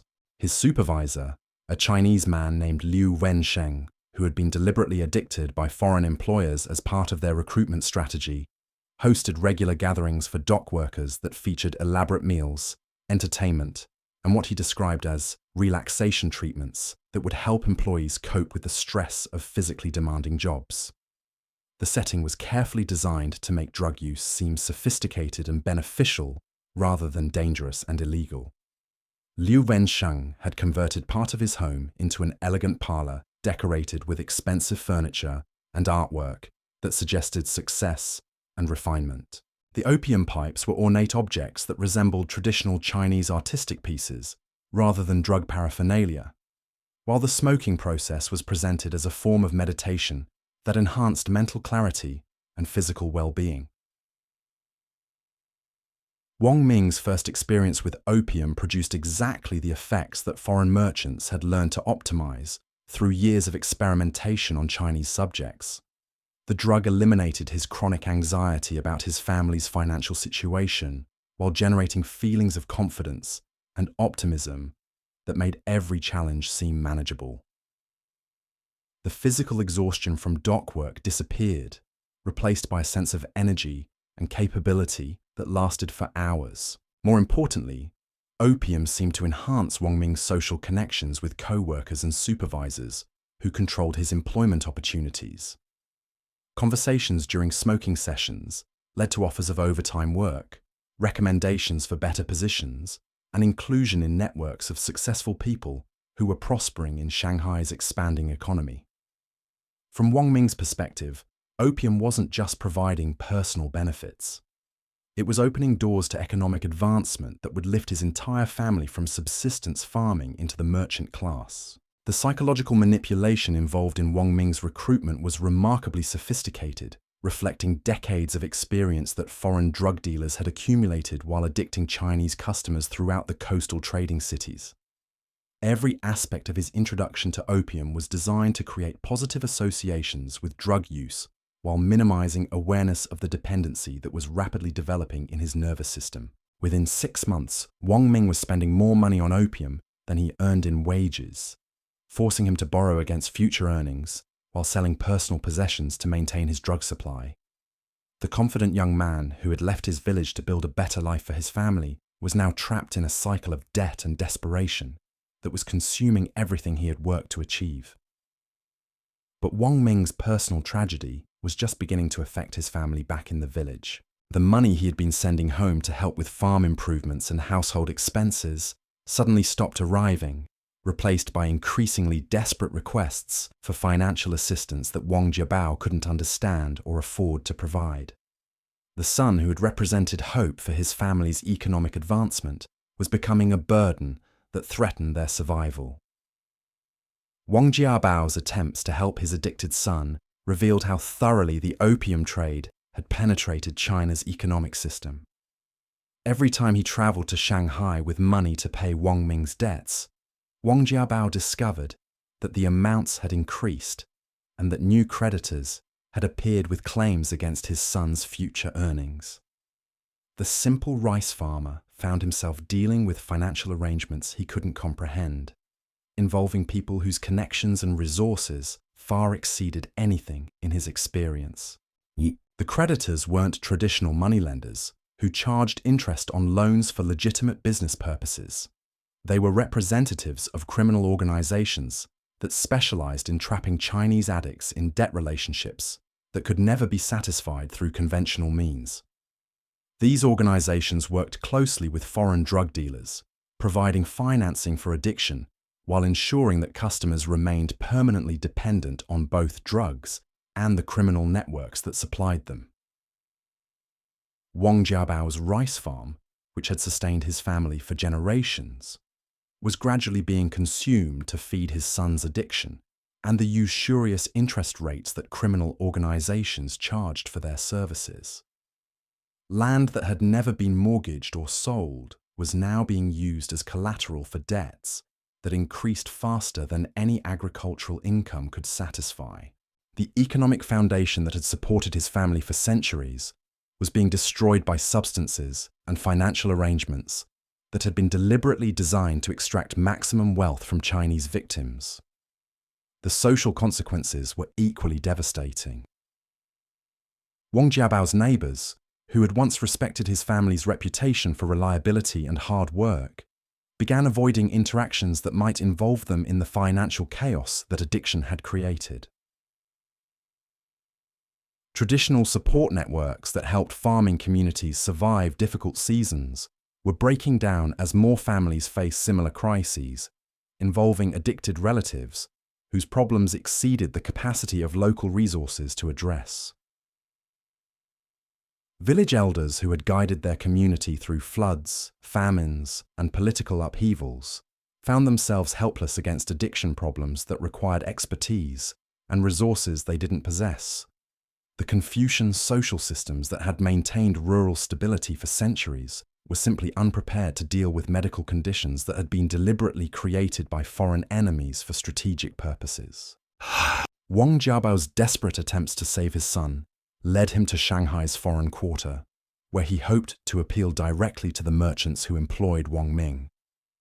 But the offices where he sought help were part of the same criminal enterprises that had created his family's problems in the first place. The foreign businessmen who received his visits viewed his suffering as proof that their strategies were working exactly as intended. James Matheson, Jardine's partner who had assumed control of their operations after Jardine's return to Britain, received dozens of similar appeals from Chinese families whose lives had been destroyed by addiction. His responses revealed the calculated cruelty that defined the entire opium enterprise. Rather than offering assistance or expressing sympathy, Matheson used these encounters to gather intelligence about the effectiveness of his distribution methods and the psychological pressure points that could be exploited to extract additional profits from desperate families. Matheson's private journals, discovered years later, contained detailed observations about Chinese family relationships and the economic mechanisms that held rural communities together. This information was being systematically collected and analyzed to improve techniques for destroying social cohesion while maximizing revenue extraction from addiction. Every family tragedy, like the Wangs, was contributing data to a criminal enterprise that was constantly refining its methods for inflicting human suffering on an industrial scale. The Treaty of Nanking had made this systematic destruction of Chinese society completely legal under international law, while providing military protection for the merchants who were conducting it. Wang Jiabao's appeals for help weren't just being ignored by individual criminals. They were being dismissed by representatives of a system that had official government backing from one of the world's most powerful empires. But the Wang family's tragedy was multiplying throughout the regions surrounding Shanghai and the other newly opened ports. Each new distribution center created expanding networks of addiction that reached deeper into China's interior, destroying agricultural communities that had never experienced significant foreign contact. The treaty that diplomats had signed in Nanking was being implemented through the systematic destruction of millions of individual lives. Meet the Chen family from Suzhou, silk producers whose workshops had supplied luxury goods to wealthy customers throughout the Yangtze River Valley for over 2 centuries. Mastered 40 skilled workers who created fabrics of Chen Tianming employee traditions that had been exceptional quality and beauty, maintaining artistic passed down through generations of craft to Chinese culturalsmen who took silk industry that initially pride in their contribution of Shanghai, created new export achievement. The opening opportunities for Suzhou's seemed like tremendous advantages for established producers like Master Chen. Foreign merchants were textiles, while improve international markets that had previously been in access willing to pay premium prices for the finest Chinese transportation networks made it possible to reachable to inland manufacturers. But the foreign merchants who were purchasing Chen family silks were using these transactions to establish relationships that would facilitate opium distribution throughout the region's commercial networks. Every legitimate business deal created connections and trust that could be exploited to introduce drugs into Chinese communities where foreign merchants had no direct access. The strategy was methodical and patient.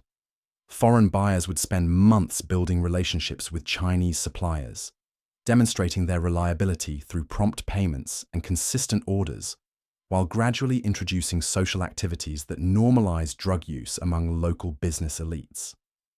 The goal wasn't immediate addiction of individual customers, but the creation of distribution networks that would operate independently once addiction took hold among key participants. Master Chen's first encounter with opium occurred during a celebration dinner hosted by his largest foreign customer to commemorate the completion of a major export contract. The setting was elegant and culturally respectful, with foreign hosts demonstrating knowledge of Chinese customs, while presenting opium smoking as a sophisticated international practice that successful businessmen enjoyed together. The immediate effects seemed entirely beneficial. Master Chen felt more relaxed and confident than he had in years, while conversations about future business opportunities flowed effortlessly in directions that promised unprecedented prosperity for his workshops. The foreign merchants seemed genuinely interested in long-term partnerships that would benefit both sides, while the opium enhanced his natural optimism about China's expanding role in global commerce. Within a year, Master Chen was hosting similar gatherings for other Suzhou silk producers, unwittingly serving as a recruitment agent for the same criminal networks that had addicted him. The respected craftsman who had dedicated his life to preserving traditional artistic techniques was now introducing his colleagues and competitors to substances that would destroy their ability to maintain the standards of excellence that had made Suzhou silk famous throughout Asia. The transformation of Master Chen's workshops reflected the broader changes that addiction was creating throughout China's manufacturing sectors. Workers who had once taken pride in producing goods of exceptional quality were now primarily concerned with earning enough money to purchase drugs, while traditional apprenticeship relationships deteriorated as addiction destroyed the mutual respect and loyalty that had sustained Chinese craftsmanship for centuries. The economic consequences extended far beyond individual workshops. Suzhou's reputation for producing the world's finest silk was being undermined as addiction reduced quality standards while increasing production costs. Foreign merchants who had initially paid premium prices for superior Chinese textiles were now able to demand lower prices from suppliers who were too desperate for immediate cash to negotiate effectively. But the most devastating impact was on the cultural traditions that had made Chinese silk production unique. Techniques that had been carefully preserved and refined over generations were being lost as master craftsmen became too impaired by addiction to pass on their knowledge effectively, while apprentices were more interested in acquiring drugs than learning traditional skills. The destruction of artistic traditions represented a form of cultural warfare that went beyond economic exploitation. Foreign drug dealers weren't just extracting wealth from Chinese society. They were systematically destroying the knowledge and capabilities that had made Chinese civilization distinctive and valuable. Every addicted craftsman represented centuries of accumulated human achievement that was being sacrificed to feed foreign profits. This pattern was replicating throughout China's traditional industries as addiction spread along the commercial networks that connected manufacturing centers with the newly opened treaty ports. Portsmanship as the primary concerned art workers. Furniture replaced craftsman producers. Metal ancestors had creative people whose citizens were all experiencing similar transformations as drugs makers and others skilled some of humanity's most beautiful and sophisticated objects. The Chinese government's response to these cultural losses revealed the depth of their institutional paralysis when confronting modern forms of warfare. Imperial officials continued to issue proclamations about moral values, while completely virtue and traditional failing to address the foreign drug trafficking that was making it impossible for Chinese craftsmen to maintain those traditions. Emperor Daoguang's edicts calling for renewed commitment to Confucian principles were increasingly irrelevant to communities where addiction had destroyed the social relationships that made Confucian governance possible. Officials who should have been implementing imperial policies were themselves dependent on substances that foreign enemies supplied, while local communities lacked the resources to address problems that required national-level responses. The administrative system that had governed China for over 2 millennia was simply unprepared for adversaries who used addiction as a weapon of conquest. Traditional Chinese military and political strategies assumed that foreign threats would take recognizable forms that could be countered through conventional means. The possibility that enemies might attack Chinese society through commerce and chemistry had never been seriously considered by officials whose education focused on historical precedents rather than contemporary innovations. This conceptual blindness had practical consequences that extended throughout Chinese society. Local magistrates who received reports about community-wide addiction problems had no legal or administrative frameworks for addressing issues that combined medical, criminal, economic, and military elements. The specialized knowledge and resources required to combat systematic drug trafficking simply didn't exist within traditional Chinese governmental structures. Meanwhile, British merchants were expanding their operations into regions that had never experienced foreign influence, using the access rights guaranteed by the Treaty of Nanking to establish distribution networks throughout China's interior. The 5 newly opened ports were serving as launching points for penetration strategies that would eventually reach every major population center in the empire. The expansion process was systematic and coordinated. British merchants would arrive in a new region with capital and connections that allowed them to quickly local collaborators who could identify and facilitate drug distribution, while providing intelligence about community leaders and social dynamics that might resist foreign influence. These recruitment efforts targeted specific individuals whose positions and personalities made them particularly valuable for expanding addiction networks. Local merchants who were struggling with debt or facing business difficulties were offered seemingly generous partnership arrangements that provided immediate financial relief in exchange for future cooperation with interests. Government foreign commercial officials who were dissatisfied with their careers or concerned about their family's economic security were approached with opportunities to supplement their incomes through private consulting arrangements with foreign firms.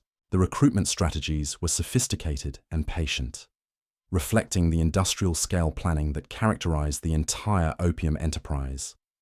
Foreign merchants understood that successful penetration of Chinese society required careful cultivation of relationships and gradual introduction of dependency rather than aggressive tactics that would trigger resistance from community leaders or government authorities.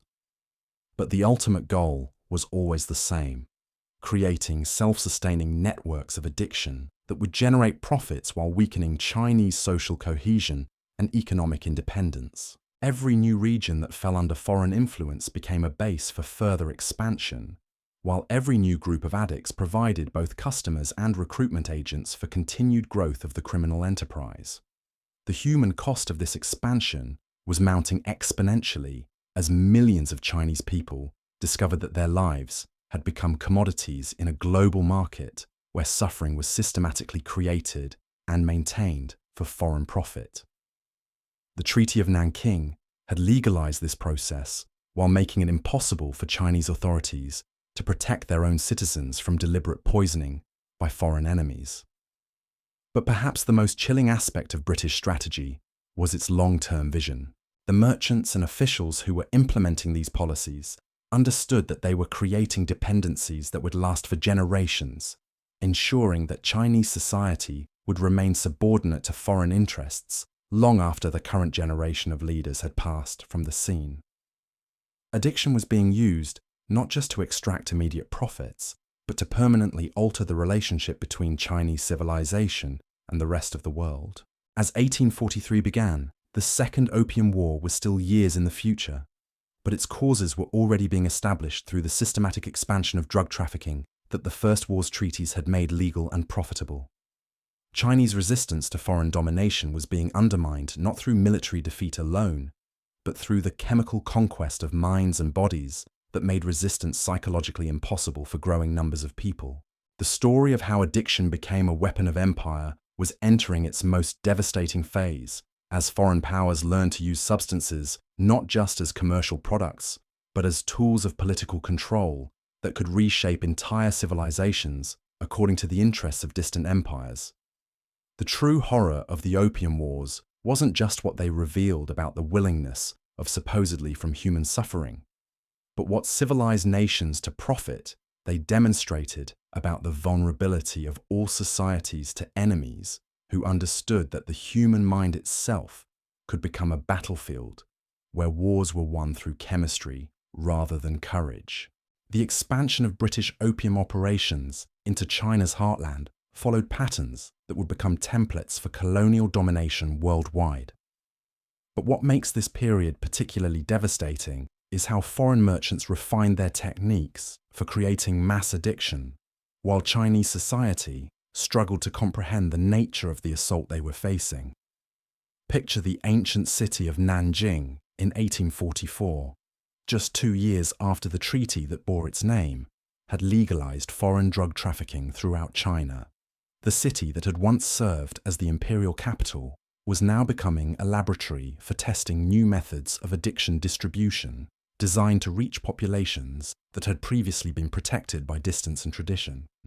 Meet Wang Shoucheng, a respected scholar and minor government official whose family had served the imperial bureaucracy for 6 generations. Wang Shoucheng embodied everything that traditional Chinese education valued: classical learning, moral character, and dedication to public service. At 42 years old, he managed tax collection for 3 rural counties while maintaining a private school that prepared young men for the imperial examinations. Wang Shoucheng's world began to change when foreign merchants arrived in Nanjing with documents from the British consulate authorizing them to establish trading operations throughout the region. These weren't the rough smugglers who had operated in Canton's back alleys during the early days of the opium trade. These were sophisticated businessmen who understood Chinese culture and spoke the language flu themselves as partners, ently, presenting in China's modernization rather than exploiters of Chinese weakness. The leader of this group was Thomas Dent, nephew of the opium magnate Lancelot Dent, whose approach to market expansion represented a new evolution in drug trafficking strategy, Uncle's Crude. Unlike his methods of targeting desperate addicts with cheap drugs, Thomas Dent focused on recruiting influential Chinese figures who could legitimize opium use among educated elites while providing access to social networks that foreign merchants couldn't penetrate directly. Thomas Dent's first meeting with Wang Shoucheng occurred during a formal reception hosted by Nanjing's prefect to welcome foreign merchants to the region.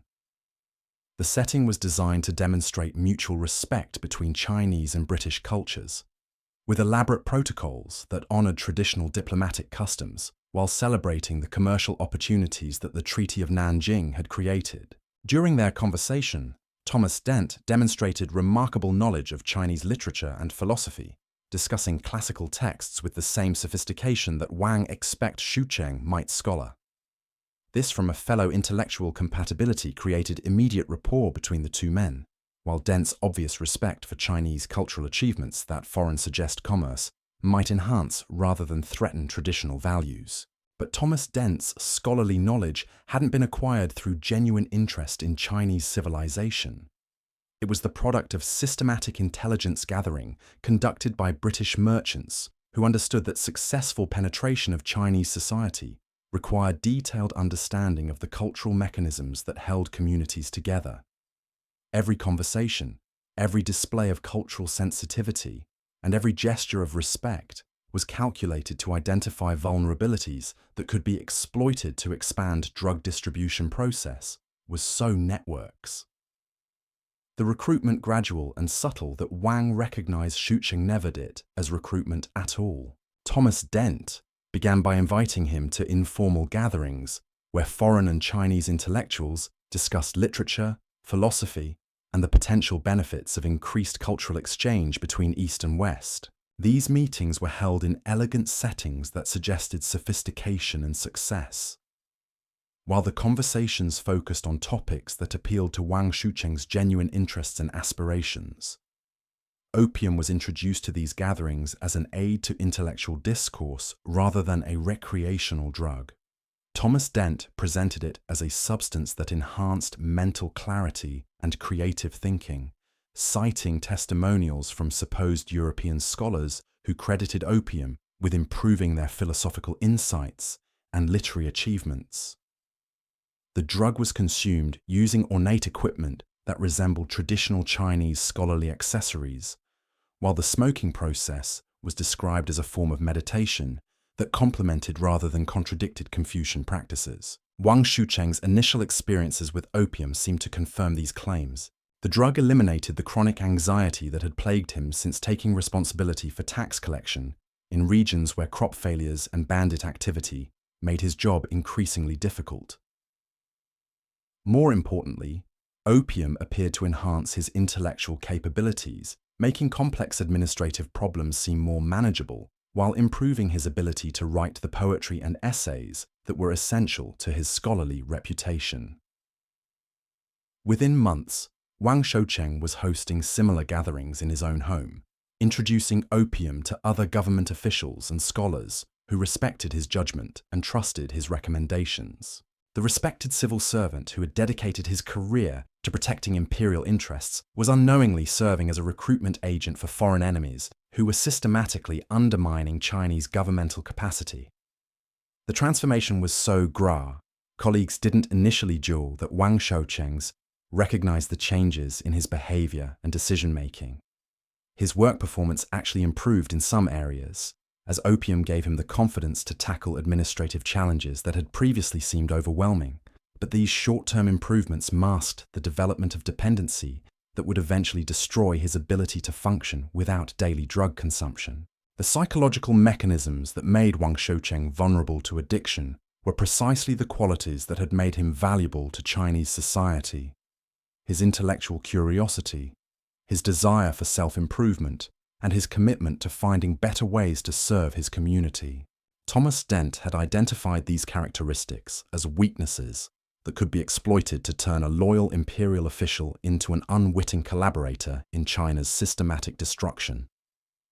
But Wang Shucheng's personal tragedy was just one thread in a web of addiction that was spreading throughout China's administrative system.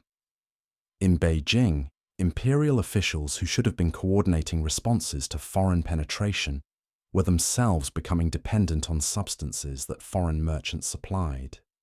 The Forbidden City itself was being infiltrated by drugs that made it impossible for Chinese leadership to function independently of foreign commercial networks. Grand Secretary Mu Zhanga, one of Emperor Daoguang's most trusted advisors, found himself caught in dependencies that compromised his ability to provide objective counsel on foreign policy matters. Like Wang Shucheng, Mu Zhanga had been introduced to opium through social activities that seemed entirely appropriate for someone of his position and responsibilities. Foreign diplomats and merchants who sought access to imperial decision-makers had learned that offering drugs was more effective than offering bribes for securing the cooperation they needed. The corruption wasn't simply a matter of officials taking money in exchange for favorable treatment of foreign interests. More insidiously, addiction was creating psychological dependencies that made independent judgment impossible for growing numbers of people who held crucial positions in Chinese government and society.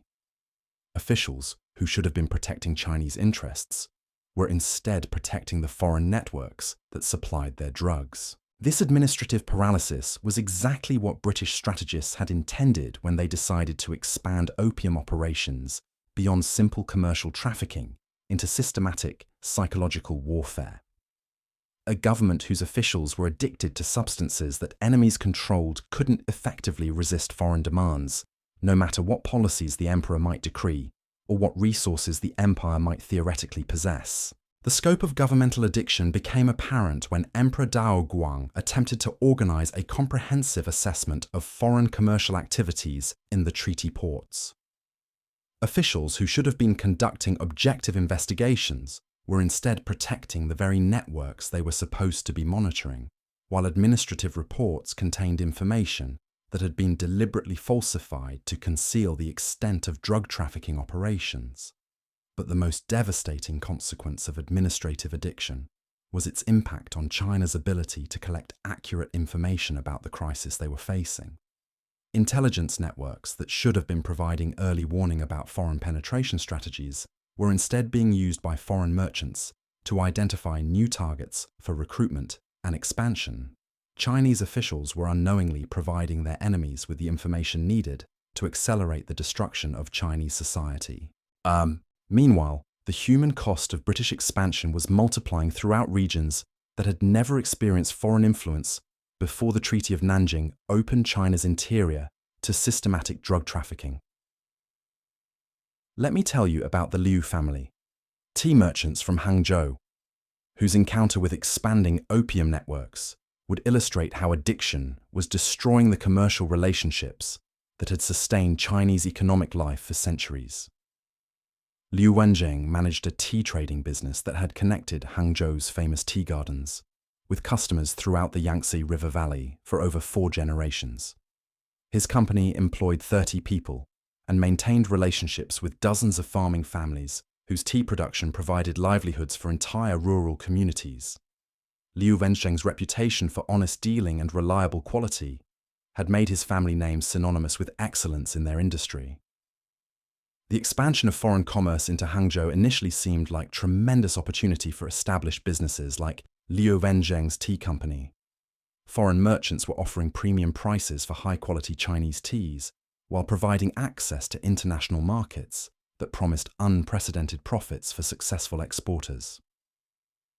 The prospect of expanding beyond domestic sales into global commerce represented exactly the kind of opportunity that ambitious Chinese merchants had been hoping the treaty system would create. But the foreign tea buyers who approached Liu Wenjing weren't primarily interested in legitimate commerce.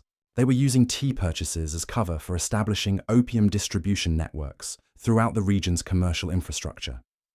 Every business relationship they developed, every warehouse they rented, and every transportation route they established was ultimately designed to facilitate drug trafficking rather than support genuine trade in agricultural products. The integration of legitimate and illegal commerce was so sophisticated that Chinese merchants like Liu Wenjing remained unaware of their participation in criminal activities. They saw themselves as partners in profitable international trade relationships, not as accomplices in systematic efforts to addict Chinese customers to foreign-supplied drugs. This deliberate concealment allowed foreign merchants to recruit local collaborators without triggering the moral resistance that overt drug dealing would have generated. Liu Wenjing's introduction to opium followed patterns that foreign merchants had perfected through years of experience in recruiting Chinese business partners. The process began with legitimate commercial transactions that demonstrated foreign reliability and profitability, gradually building trust and dependency that could be exploited to introduce more questionable activities. The key was making each step seem like a natural progression in normal business relationships. The first suggestion that Liu Wenjing's warehouses might occasionally store goods other than tea came during a celebration dinner marking the completion of a major export contract. His foreign partner, a man named Richardson who claimed to represent London tea importers, mentioned that his company sometimes needed temporary storage for valuable merchandise that required discreet handling due to complex international regulations. Richardson's explanation was plausible and appealing. He offered to pay premium rates for warehouse space while guaranteeing that Liu Wenzheng would never be held responsible for any legal complications that might arise from regulatory disputes between foreign governments. From Liu Wenzheng's perspective, this seemed like easy additional income that would help expand his legitimate tea business while building stronger relationships with profitable foreign customers. The merchandise that began arriving at Liu Wenzheng's warehouses was packed in containers that looked identical to tea shipments, with documentation that described the contents as specialty agricultural products destined for overseas Chinese communities. Liu Wenzheng had no reason to examine these shipments closely, while Richardson's prompt payments and continuing tea purchases suggested that their business relationship was developing exactly as both parties had hoped. But Liu Wenzheng was unknowingly providing storage and distribution services for opium supplies that were being systematically introduced throughout Hangzhou's commercial networks. His warehouses had become crucial infrastructure for criminal operations that were targeting his own community for addiction, while his reputation for reliability was being exploited to legitimize activities that would ultimately destroy the social foundations that made his business possible. The realization of what he had become involved in came gradually, as Liu Wenzheng noticed changes in his employees' behavior and performance that suggested drug use was becoming common in his workplace. Workers who had once been reliable and conscientious were becoming unpredictable and desperate, while the atmosphere in his warehouses was shifting from productive cooperation to suspicious tension as addiction created conflicts between people who had previously worked well together. The discovery that his own warehouses were being used to store the drugs that were destroying his employees' lives filled Liu Wenzheng with horror and rage. But by then, his business had become so financially dependent on Richardson's payments that cutting off the relationship would mean bankruptcy for his company and unemployment for dozens of families who depended on his operations for their survival. Liu Wenzheng found himself trapped in exactly the situation that foreign merchants had designed to ensure Chinese cooperation with their criminal activities. Legitimate businesses that had been drawn into drug trafficking operations couldn't extricate themselves without facing financial ruin, while the communities they served became increasingly dependent on the illegal income that foreign crime generated. The economic relationships that had sustained Chinese commercial life for centuries were being systematically perverted to serve foreign interests that were hostile to Chinese welfare. The psychological pressure of this situation was enormous. Liu Wenzheng knew that continuing his relationship with Richardson meant contributing to the destruction of his own community, but ending it would mean destroying the livelihoods of people who trusted him to provide employment and economic stability. The moral certainty that had guided Chinese commercial ethics for generations was being undermined by circumstances that made every choice seem wrong. But Liu Wenzheng's personal dilemma was multiplying throughout China's commercial networks, as foreign merchants used similar tactics to recruit Chinese businesses throughout the treaty port regions. Every successful recruitment created new pressure points that could be used to expand foreign influence, while making it increasingly difficult for Chinese communities to resist activities that were destroying them from within. The expansion process was accelerating as British merchants refined their understanding of Chinese social dynamics and economic vulnerabilities. Thomas Dent's success in Nanjing had provided valuable intelligence about the most effective approaches for recruiting government officials, while Richardson's operations in Hangzhou had demonstrated how legitimate businesses could be converted into drug distribution networks without triggering immediate resistance from local authorities. These successes were being systematically studied and replicated throughout the regions that the Treaty of Nanjing had opened to foreign commerce.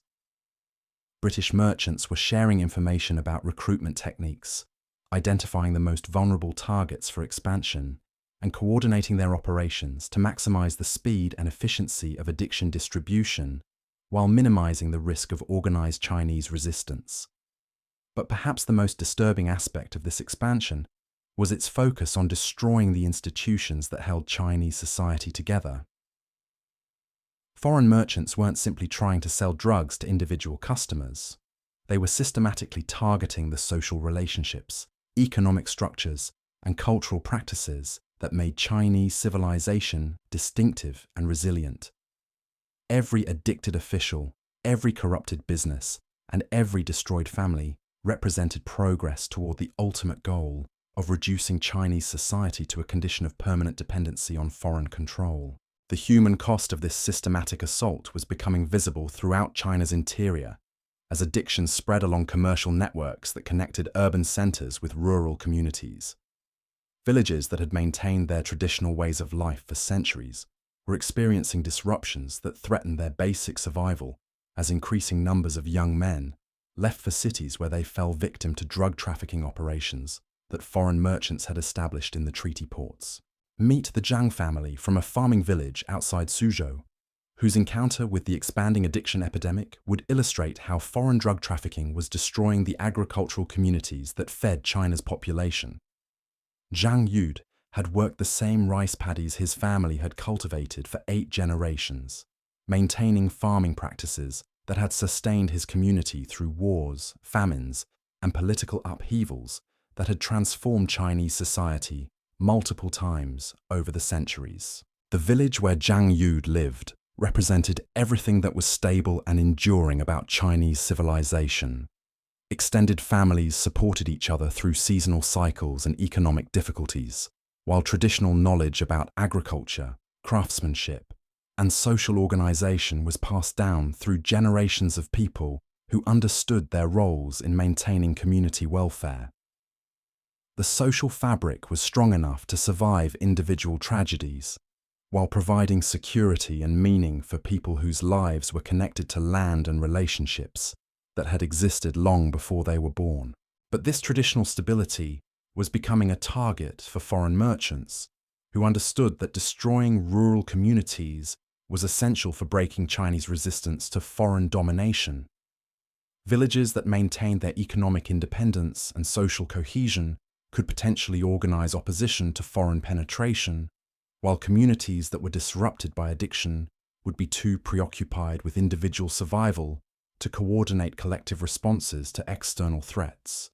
The assault on Zhang Yuda's village began through his eldest son, Zhang Ming, who had traveled to nearby Suzhou seeking employment opportunities that would allow him to send money home to help his family improve their farming operations. Zhang Ming was intelligent, hard-working, and deeply committed to fulfilling his obligations to his parents and younger siblings. His plan was to work in the city for several years while learning skills and building connections that would eventually enable him to return home and contribute to his community's prosperity. But the employment opportunities available to young men like Zhang Ming in Suzhou were increasingly connected to foreign commercial operations that were designed to recruit Chinese workers into drug distribution networks. The legitimate jobs that might have allowed him to achieve his goals were being eliminated or degraded as foreign merchants used their capital advantages to dominate local markets while converting traditional businesses into criminal enterprises. Zhang Ming found work at a silk warehouse that claimed to be managed by Chinese merchants, but was actually owned by British investors who were using silk exports as cover for opium imports. His job involved loading and unloading cargo, maintaining inventory records, and occasionally delivering messages between the warehouse and various commercial offices throughout the city. From Zhang Ming's perspective, this seemed like exactly the kind of position that would provide steady income while teaching him about modern business practices. But the warehouse was part of a sophisticated criminal network that used legitimate commerce to conceal drug trafficking operations, while recruiting Chinese employees into addiction relationships that made them dependent on foreign criminal organizations. The managers who hired Zhang Ming had been specifically trained to identify young men whose family obligations and personal ambitions made them vulnerable to recruitment strategies that combined employment opportunities with social pressures to participate in drug use. Zhang Ming's introduction to opium came through workplace social activities that were presented as normal aspects of employment at successful modern businesses. His supervisor, a Chinese man named Wu Changsheng, who had been deliberately addicted by his foreign employers as part of their management strategy, hosted regular gatherings for warehouse workers that featured elaborate meals, entertainment, and what he described as stress relief treatments that would help employees maintain the energy and focus required for demanding physical labor. The psychological manipulation was subtle and patient. Wu Changsheng never presented opium use as mandatory or even directly beneficial. Instead, he created social situations where drug use seemed like a natural expression of success and sophistication, while abstinence appeared to indicate lack of ambition or social awareness. Young men like Jiang Ming, who were eager to demonstrate their worthiness for advancement, found themselves participating in activities they didn't fully understand in order to maintain their employment and advancement opportunities. The immediate effects seemed entirely positive. Jiang Ming felt more confident and energetic than ever before, while his work performance improved as opium eliminated the anxiety and homesickness that had been affecting his productivity.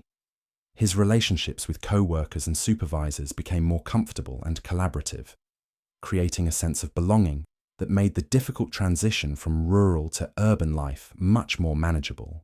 More importantly, from Jiang Ming's perspective, his apparent success in adapting to city life was generating exactly the kind of steady income he had hoped to provide for his family.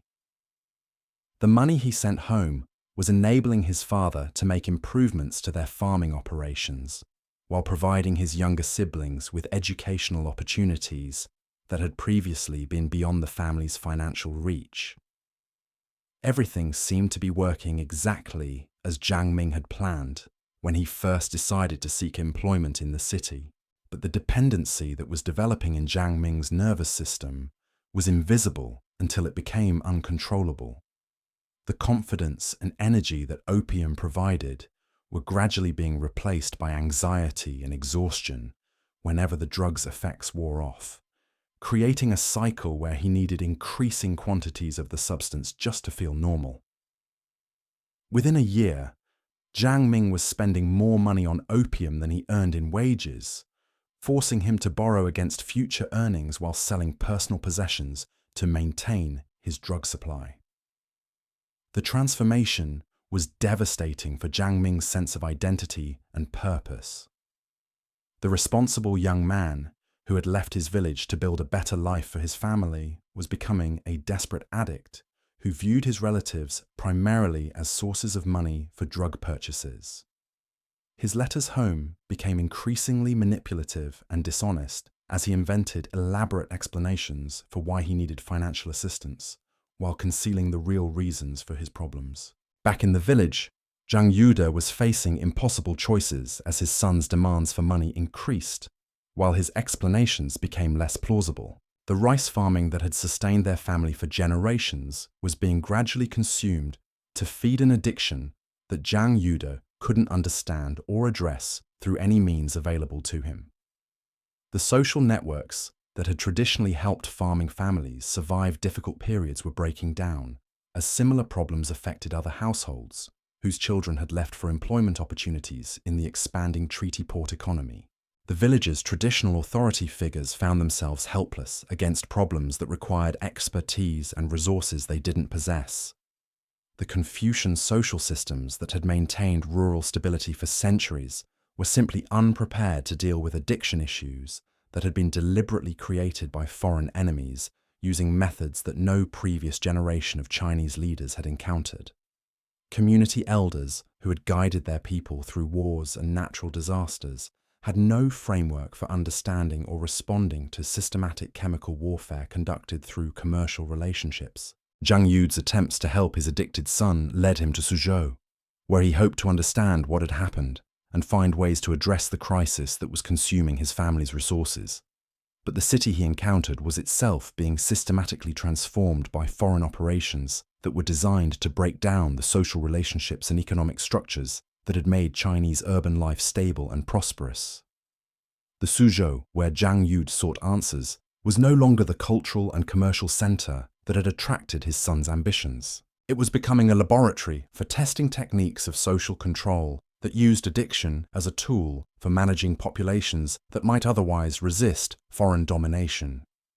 Every neighborhood contained opium dens, where desperate people consumed substances that made resistance to exploitation psychologically impossible, while legitimate businesses were being converted into criminal enterprises that served foreign interests rather than Chinese welfare. Zhang Yu's search for help revealed the extent to which traditional Chinese institutions were being systematically undermined by foreign penetration strategies. Government offices that should have been protecting Chinese citizens were staffed by officials whose own addictions made them dependent on the same criminal networks that were destroying communities throughout the region. Religious and educational institutions that had traditionally provided moral guidance were being infiltrated by foreign influences that promoted values and practices that were incompatible with Chinese social stability. The scope of institutional corruption was so extensive that Zhang Yude couldn't find any authority figures who were both willing and able to address the crisis that was destroying his family. Local magistrates expressed sympathy for his situation, but claimed that opium trafficking was protected by treaty rights that they had no power to challenge. Religious leaders acknowledged that addiction was a serious moral problem, but lacked practical resources for treating medical conditions that required specialized knowledge and facilities that didn't exist in traditional Chinese society. Most disturbingly, Zhang Yude discovered that his son's situation was not unusual or unexpected. Thousands of young men from rural communities throughout the region were experiencing similar trajectories, from hopeful employment seekers to desperate addicts whose families were being bankrupted by their drug dependencies.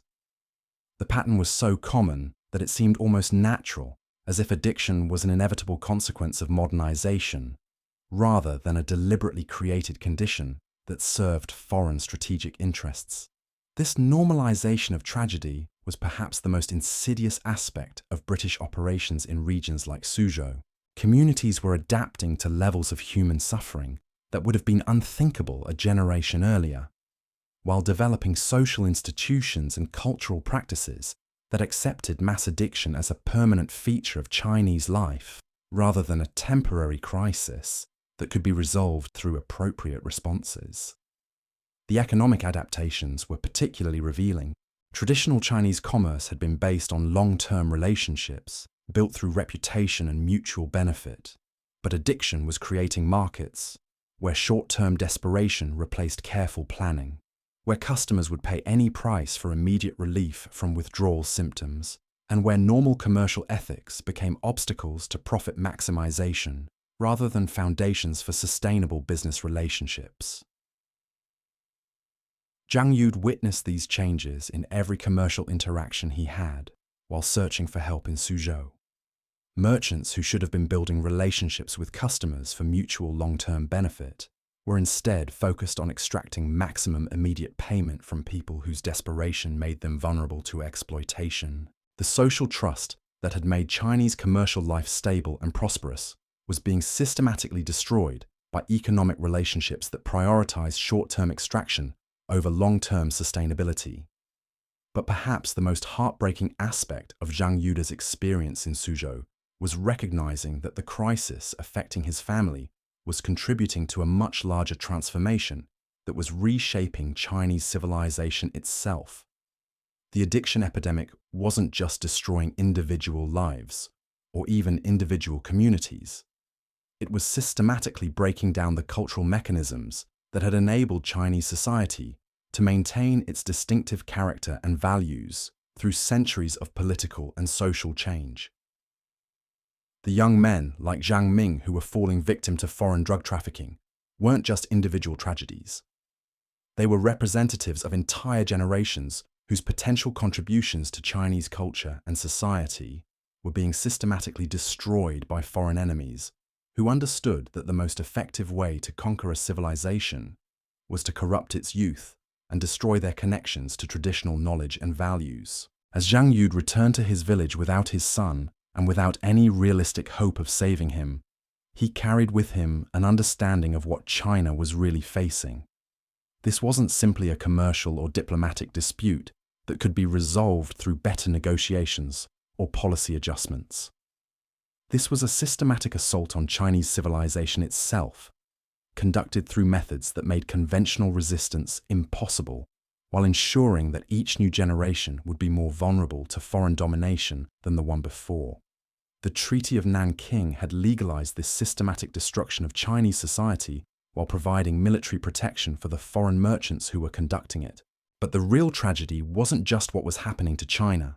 It was what these events revealed about the willingness of supposedly civilized nations to use any methods, no matter how cruel or destructive, to maintain their economic and political advantages over less powerful peoples. The story of how addiction became a weapon of empire was reaching its most devastating phase, as foreign powers demonstrated that entire civilizations could be conquered not through military force alone, but through the systematic corruption of human minds and bodies that made resistance psychologically impossible. The techniques being perfected in China would eventually be applied throughout the colonial world, normalizing the use of substances and dependency relationships as standard tools of imperial control. But as 1845 began, the full scope of this tragedy was still unfolding.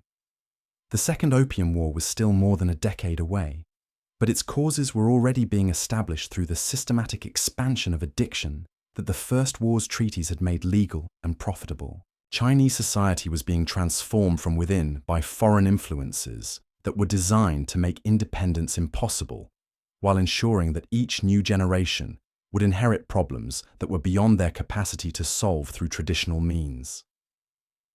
The human cost was mounting exponentially as millions of Chinese people discovered that their lives had become commodities in a global market, where suffering was systematically created and maintained for foreign profit. And the lessons being learned from China's destruction would eventually be applied wherever empires encountered populations that needed to be controlled, exploited, or eliminated to serve the interests of distant powers who measured success by their ability to extract wealth from human misery. The mechanisms of imperial control that were being perfected in China during this period would prove to be far more sophisticated than simple military occupation or economic exploitation. What makes the late 1840s particularly chilling is how foreign powers learned to weaponize human psychology itself, turning natural social bonds and cultural traditions into vulnerabilities that could be systematically exploited for strategic advantage. Meet Dr. Peter Parker, an American missionary whose medical work in Canton would inadvertently provide crucial intelligence about Chinese social structures that foreign merchants would use to refine their addiction distribution strategies. Standing at the bedside of Chinese patients in his small clinic, Dr. Parker genuinely believed he was serving God by healing the sick and demonstrating Christian compassion to people who had never encountered Western medicine. But Dr. Parker's detailed medical records were being carefully studied by British intelligence officers who understood that information about Chinese family relationships, economic dependencies, and social hierarchies could be invaluable for identifying the most effective targets for systematic addiction campaigns. Every patient who trusted Dr. Parker with intimate details about their personal circumstances was unknowingly contributing data to criminal enterprises that would use this knowledge to destroy Chinese communities more efficiently. The intelligence gathering was so subtle that Dr. Parker never realized his humanitarian work was supporting activities that directly contradicted his moral principles. When grateful patients described their family situations, their financial pressures, and their social connections, they were providing exactly the information that foreign drug dealers needed to design recruitment strategies tailored to specific vulnerabilities within Chinese society. Dr.